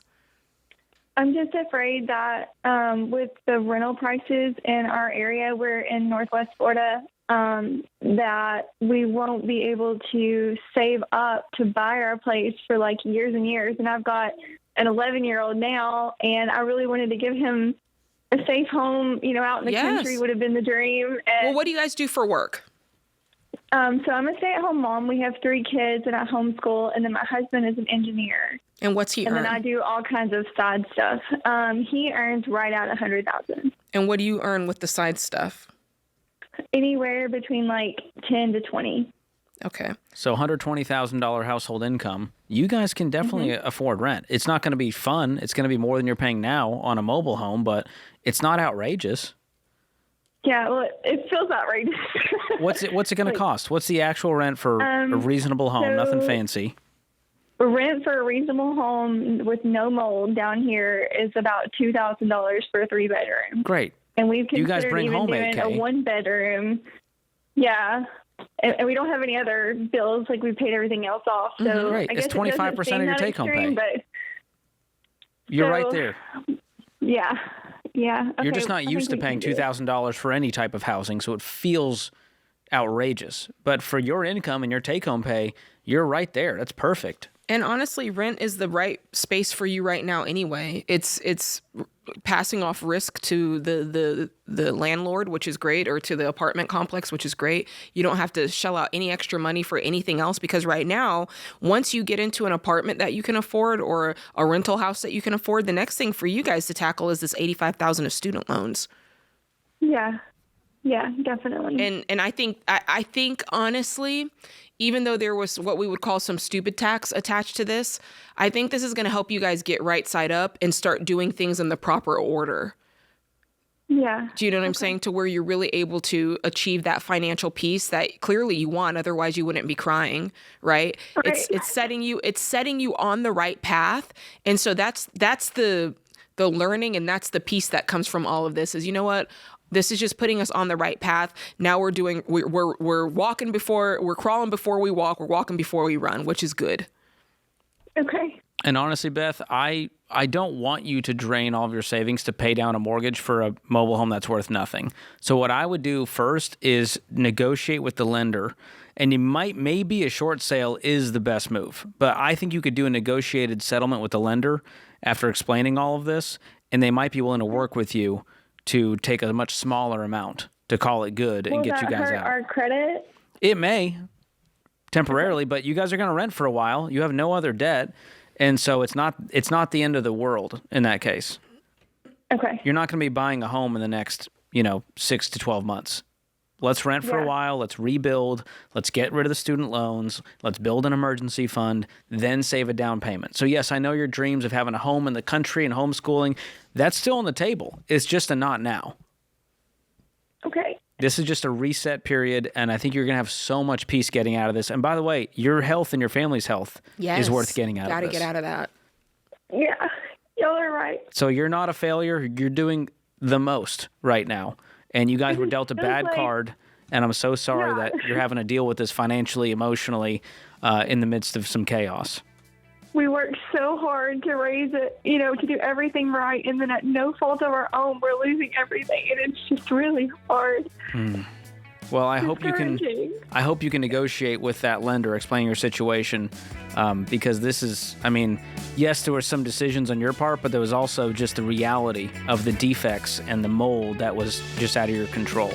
So I wish you guys the best in cleaning the mess up and getting a fresh start. You deserve that.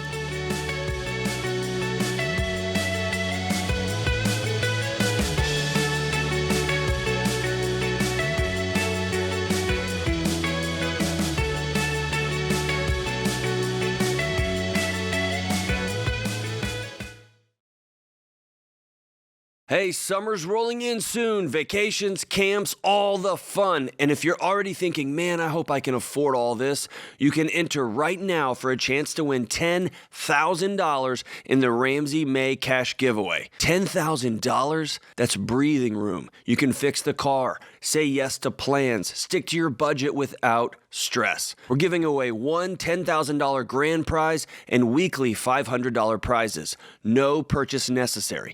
Go to RamseySolutions.com/giveaway.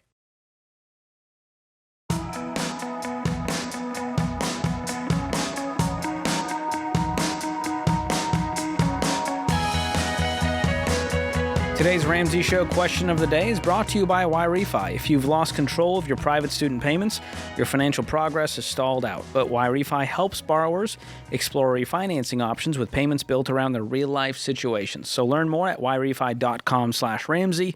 That's the letter Y, REFY.com/Ramsey. May not be available in all states. Indeed. Today's question comes from Justin in Iowa. He says, I'm in baby step 2, and I've been selling items to help pay off my $15,000 of debt. Currently, I'm just finding free items online and selling them on various sites. While I've been doing this, I've seen some inexpensive items that I can purchase at a low price, allowing me to flip them for profit. Is this a good strategy to pay off my debt? Interesting. Arbitrage.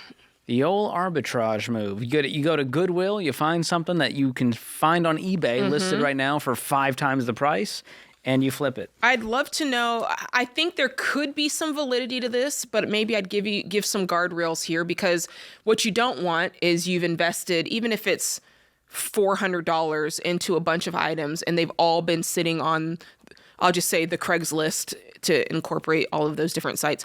They've been sitting on the Craigslist for 4 and 5 and 6 months, and before you know it, you're like, I thought this thing was going to sell, it didn't. Yeah. Like I feel like that's a slippery slope to get in.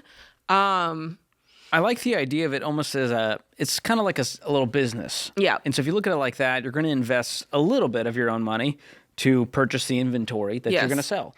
So in that regard, what I would do is set a boundary on it in your budget to say, hey, this is how much I can purchase each month to flip, but it's going to come out of the profits from other things I've sold. Yes. I like that idea, and only after you've done all the research, because you can get starry-eyed and just start buying stuff up, hoping you sell it. No, find out what is constantly selling or consistently at that price point, and then make sure that you can still ROI after all of the fees and shipping and all of that. And I'd even say, in addition to, I don't want this to be your only side hustle. I want you to be doing something else that's kind of like guaranteed quick money as well, so that you're not getting...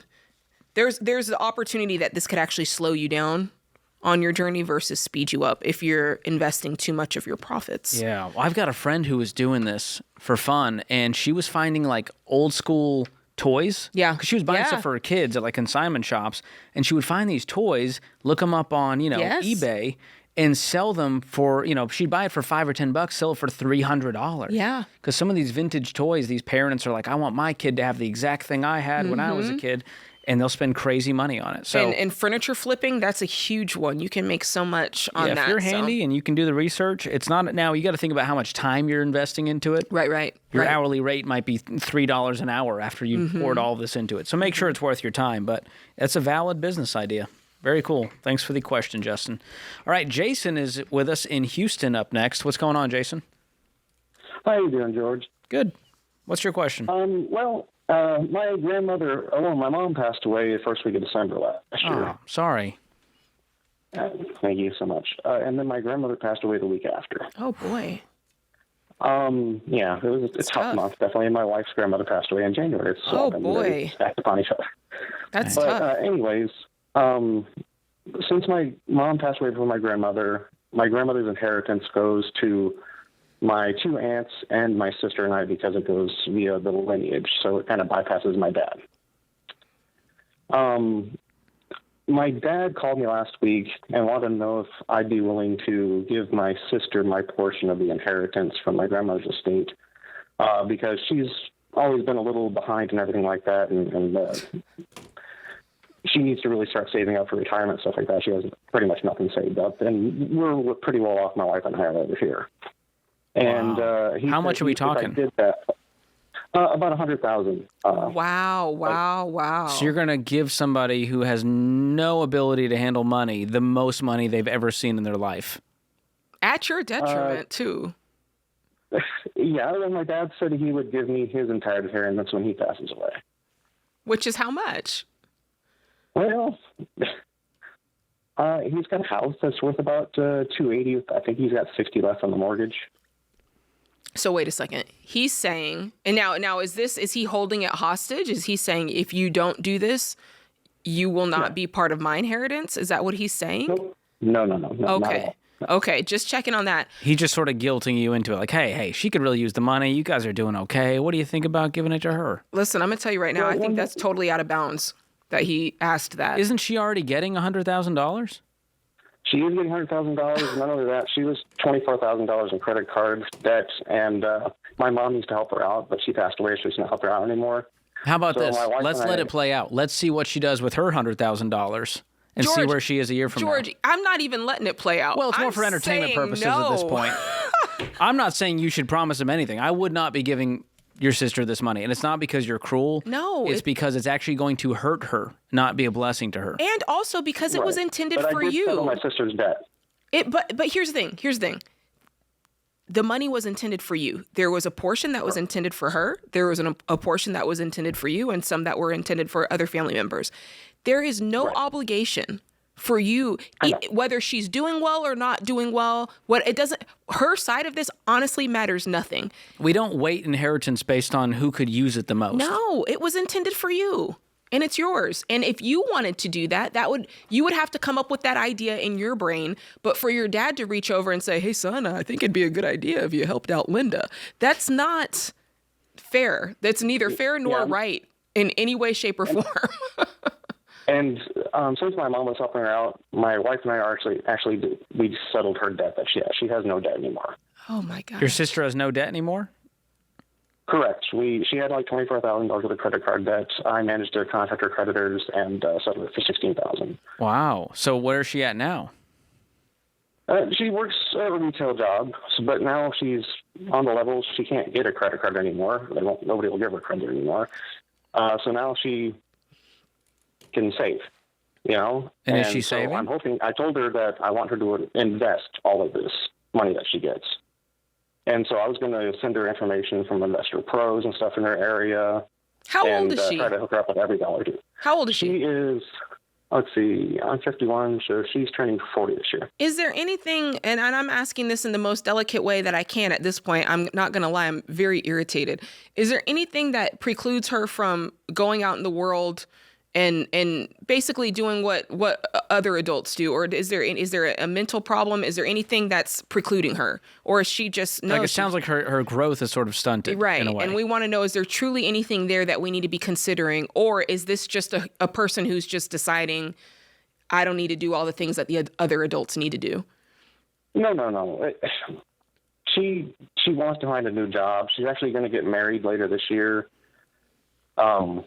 And her fiance is a very level-headed guy. I like him a lot. They work in like the same area, so they work close together. So then why is it up to you guys to step in and save her is my question. She seems fine. It seems like she's fine. She's in a relationship. She's got a job.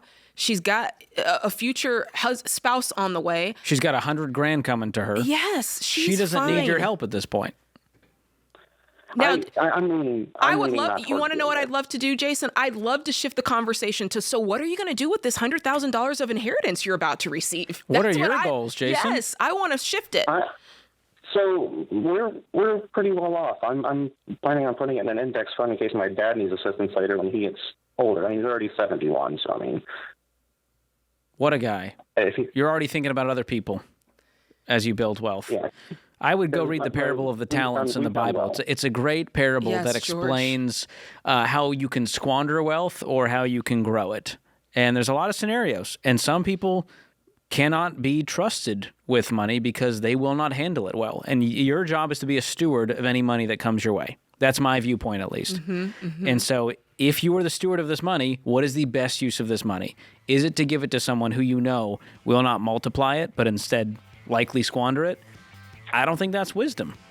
Yeah, I mean, and another concern of mine is I have a special needs son who's going to be needing care the rest of his life, and we need to have a pretty big mess. Yeah, we need a special needs trust and fund it. That's what I would be doing with this money. You got your own life, and she has her own life.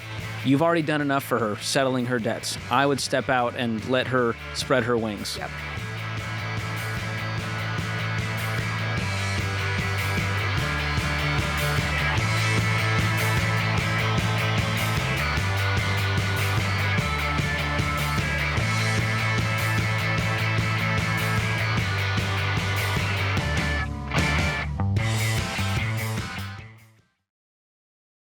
When people hear my story of paying off debt, they say things like, dang, that must have been so hard. I could never do that. And I tell them, sure you can. It's a short-term sacrifice for a long-term gain. But do you know what's really hard? Working your whole life and never having anything to show for it. Never having the long-term gain. Just feeling broke and stressed and maxed all the time. And sadly, that's the hard that most people choose. Listen, you're capable of transforming your situation and living a life of freedom, but you need the right tools to do it, like our Every Dollar Budget app. In minutes, it'll build you a step-by-step plan that's tailored to your money situation. And every day, it finds ways you can free up extra money in your budget so you can get rid of your debt and actually build wealth. So make the choice today. Short-term sacrifice, long-term gain. Choose the tool to help you get it done fast. Download the Every Dollar app and start for free today.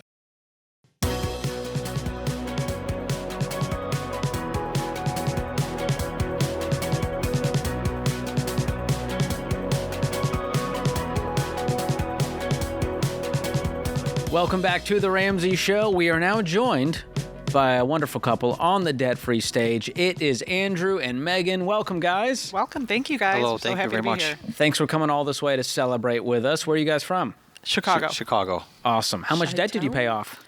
I got it written down. $165,293. Love that. Fantastic. And how long did it take to pay that off? 22 months. Okay, there's a story here. Something happened. There was some hustle going on. And what was the range of income during that time? About 200 to about 230, depending on overtime and side hustling. Wow. Fantastic. What kind of debt was the 165? We had a car in there. A swimming pool. Whoa. And then our mortgage. Whoa. Yeah. Just throw that in there for fun. Just a little bit, yeah. That is incredible. I got to say, I just saw the okay. photo of, was this like a backyard renovation situation? No, so the kids love being in the backyard. We got the pool, so we just some lights and a little movie screen back there for summertime and So just living the fun. life. Look That at is this. awesome. And now it's actually yours. All ours. They can't repo the pool now. Nope, absolutely. I love that. I'd love to see them try. Yeah. That is awesome. We'd be in a lot of trouble with the kids. Yeah, now they're like, we need this pool now. Right. Okay, so 22 months ago, you were sitting here with the mortgage, the pool, the car loan. What happened that made you guys go gazelle intense? I hate saying it, but he started it. He was a Ramsey fan before I knew what Ramsey was, and I said, "Oh, that's great, good, do your thing, and I'll do mine." And we just sat down it was January of that year, and we were talking about kind of what our goals were and long-term goals, what we want to do for the kids in college and all of that stuff. And he mentioned Ramsey again, and so we had the book on the shelf the whole time since before we met. So I finally read it, and I'm the nerd. And once I read it, I was like, let's go. Like, spreadsheet open, we've got this, we're doing it. And so just kind of dove in head first. So you're telling me that what really changed it was, number one, you guys sat down and actually had some vision for your future. Absolutely. And then it was, okay, we got to reverse engineer it. How are we going to do it? Well, here's a plan over here. And you dusted off Total Money Makeover and said, let me just read it. All right. Yeah. And that sold you. Absolutely. Yeah. Pretty much. It's so simple that it's like, why weren't we doing this before? And you guys floored it all the way through. It's like baby step 2, you said, okay, we'll do this car and this pool deal, but that's not good enough for us. We're going to tack the mortgage onto it as well. Yeah, we realized that kind of with where we're at in our life and the age of the kids, and I know sometimes people say, I want to be there for my kids and I don't want to miss things, and I didn't want to miss it, but more importantly, I didn't want to miss the future. I didn't want to see them going into debt for college or doing things like that, and so we decided to just really floor it and live on beans and rice and do the thing. So he has always been, I'm going to throw a little extra on the mortgage, which made a difference, but it didn't when we were financing cars and pools. So how much of it was the mortgage that was left? About probably 120 or so. Oh, yeah. I was gonna say, I mean, I totally get it. When you're that close, you're like, I'm just going for it. And we kept seeing it go down, month after month. And so we did the pool first. We got our tax refund and paid the pool off right away. So that was a nice jump start. We had some in savings. The car, I think we paid off almost a year before my initial projection was, because we just started, what don't we need, and cutting the budget down. And so by then we were getting close to, the house was inching closer and closer to 100. And we were like, well, I mean, what if we just kept this up? And so we did. And, any overtime that he could get from work. And then my side job, I just picked up as much as I could there too. And we just threw it all there. Wow. What was the side job? I'm a nurse practitioner. And so I do home health visits. I love fantastic. that. That's a great side gig. Yeah, it's probably one of the better ones. I bet. Yeah, because everybody, I mean, listen, if you can get it in your home, that's wonderful. Yeah. So good. And how about you, Andrew? What do you do for work? I'm a fireman. Oh, fantastic. Yep. Look at this. We got a nurse practitioner, a fireman. So what do kids say about this? I mean, obviously they're noticing life around here has changed. Mom and Dad, like, tell us more. There were definitely times where they were like, Mom, Dad, why can't we go on vacation? Our people down the street are they're getting the newer toys. We said, no, we're gonna hold off on that. You're gonna get it later on. Yeah. And I listen to the show all the time, and the kids they know the phone number, and they're like, oh, you're listening to Dave Ramsey. Like they know all about it now, and they laugh when they hear the commercials, and it's like, what's in your wallet? They're like, not a credit card, it's a debit card. Oh, so that's incredible. they're on board. They're drinking the Kool-Aid too. That may have been the best part of this whole journey, is that, we say more is caught than taught, and you guys have set a precedent to now they're not going to turn 18 and go, well, Mom, I think I really need to build my credit and get a credit card. They know better now. Absolutely. At such a young age. You don't even need to talk about it. You've lived it. Yeah, and I think that's a big thing. The more is caught than taught.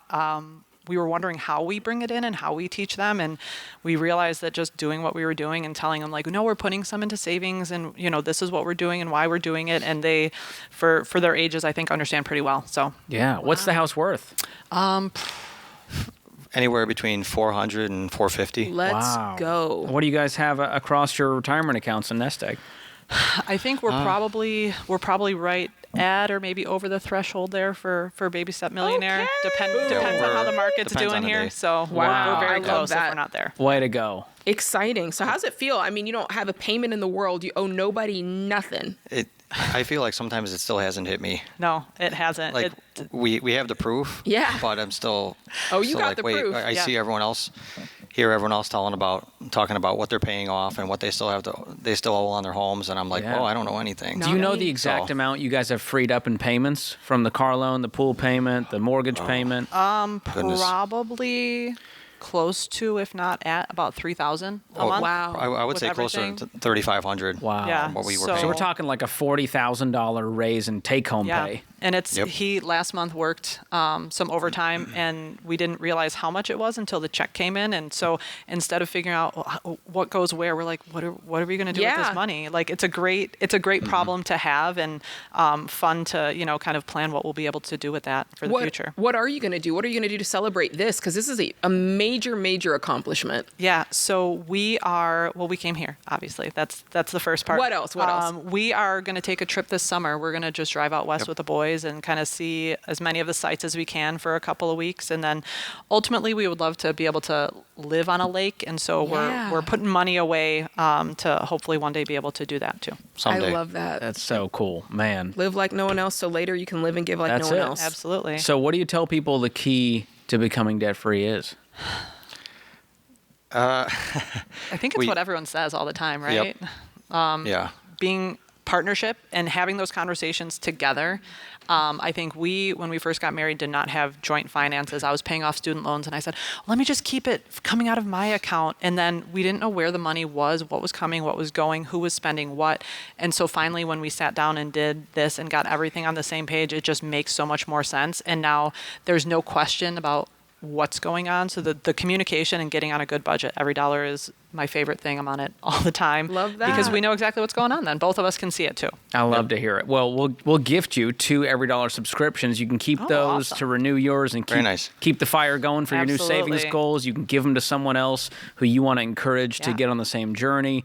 That's our little parting gift to you. Thank you. Wow. Can we get the kids on the stage? Yeah. All right. What's their names and ages? So Gavin is 9 and Leo is 7. 7. All right. Love it. And they've been Everybody. practicing. If they know the phone number, they for sure have been practicing the debt-free scream. Yeah, we're very good screamers in general, so we're hoping that the debt-free part All will right. work. Hey, blow the audience away, guys. Okay. All right, guys, you ready? We've got Andrew and Megan and Gavin and Leo, Chicago area, $165,000 paid off. That's the car loan, the pool, and yes, even the mortgage. They did it in 22 months, making $200 to $230 with the side hustles. Count it down. Let's hear a debt-free scream. Ready, guys?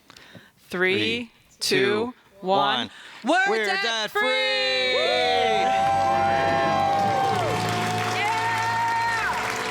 Man, that's pretty wild. That's what I'm talking about. Listen, you know what?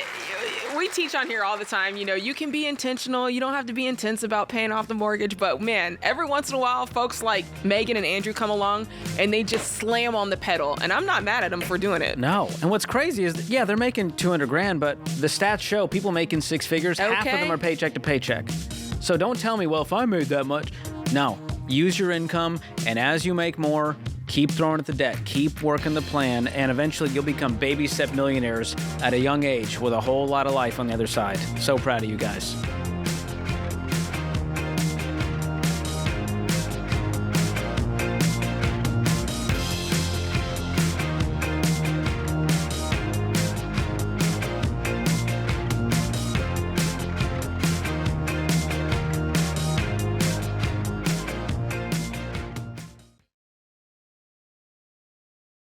All right, let's cut to the chase. It's easy to get discouraged about crazy house prices and interest rates. But when you have the right real estate agent to help you buy and sell the right way, you'll have confidence to make smart decisions. Ramsey Trusted Agents aren't just experts who guide you through buying or selling. They're people you can trust to have your back from the first call to closing day. Find a Ramsey Trusted Agent near you at RamseySolutions.com/agent. That's RamseySolutions.com/agent.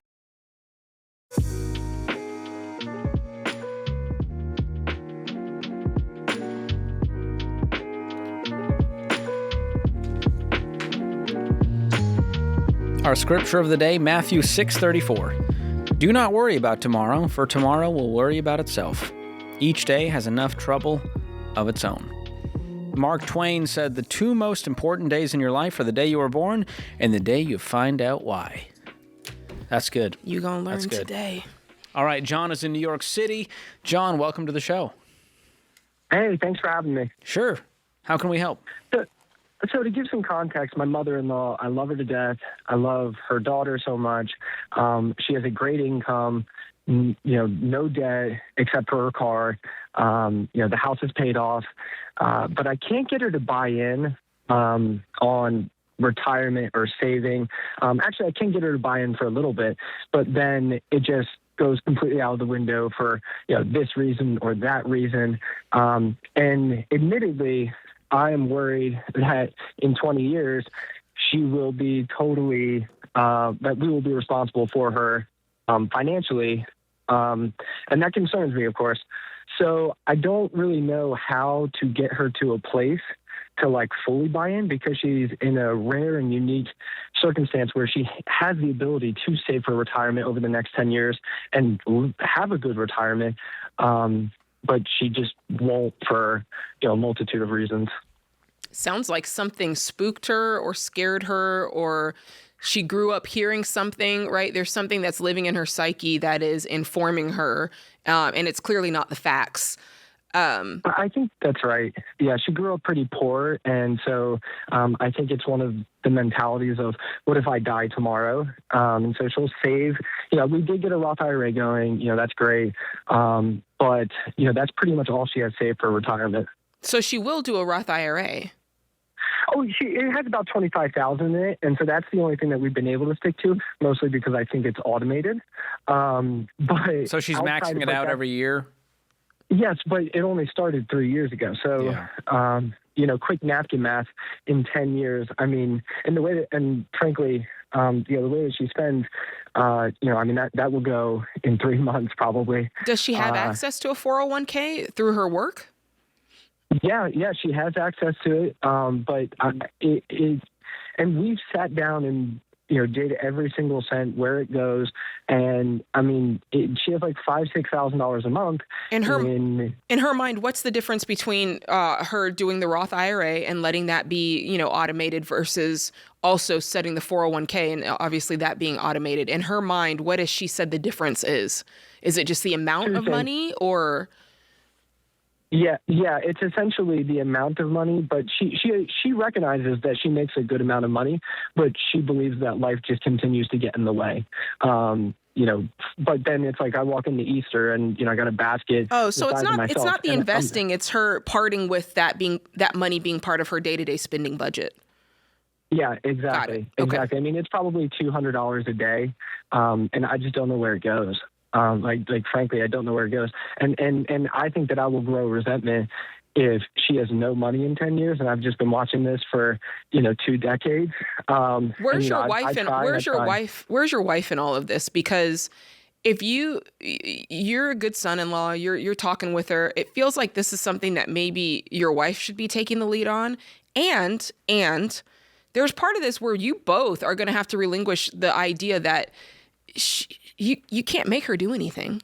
Like, she's a grown woman. She can make her choices. And because of that, you can also control what you're going to do, which is if you and your wife have sat down and said, we don't believe that it's our job to fund her retirement, we agree on that, fine. But maybe it's our due diligence to let her know that as well so that she can factor that into whatever plan that she has. And then from there on, you can kind of just go on about your business and say, I set the expectation and I'm aligned with my spouse. It's all good in the hood. Move on. What's wrong with that? No, and you know what? That is definitely a conversation where neither of us want to have it. And I think that if push comes to shove, we're both like on the fence of like, of course we'll take her in. But that budget will look totally different than what she wants it to look like. But I think that setting the expectation is probably what needs to happen. Like if it were my mom, like I'd probably like lock her in the closet, 6 days a week. Cause I'd be like, what are we doing? Like this is ridiculous. Because her take home is nearly $150,000. I mean, it's just disappearing into random spending. Exactly. Like I said, it's probably $200 a month. And I think you're burning too much energy on just continually circling what she's not doing. I can't believe she's doing this. She's got this. Why wouldn't she do?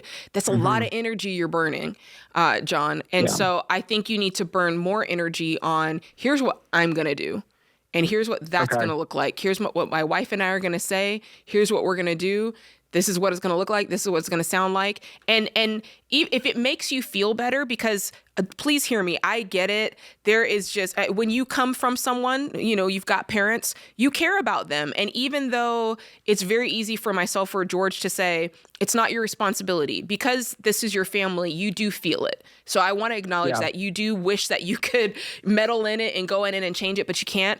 So if it makes you feel better, what you could do is say, I just want to make sure she knows I'm just going to set a regular rhythm of, maybe it's once a year. We kind of have a State of the Union and we say, hey, we just want to, we don't know if you're interested in the investing thing yet. We're still here if you want help, because remember, we're not funding this. And as long as it's almost like the college discussion that you have with children.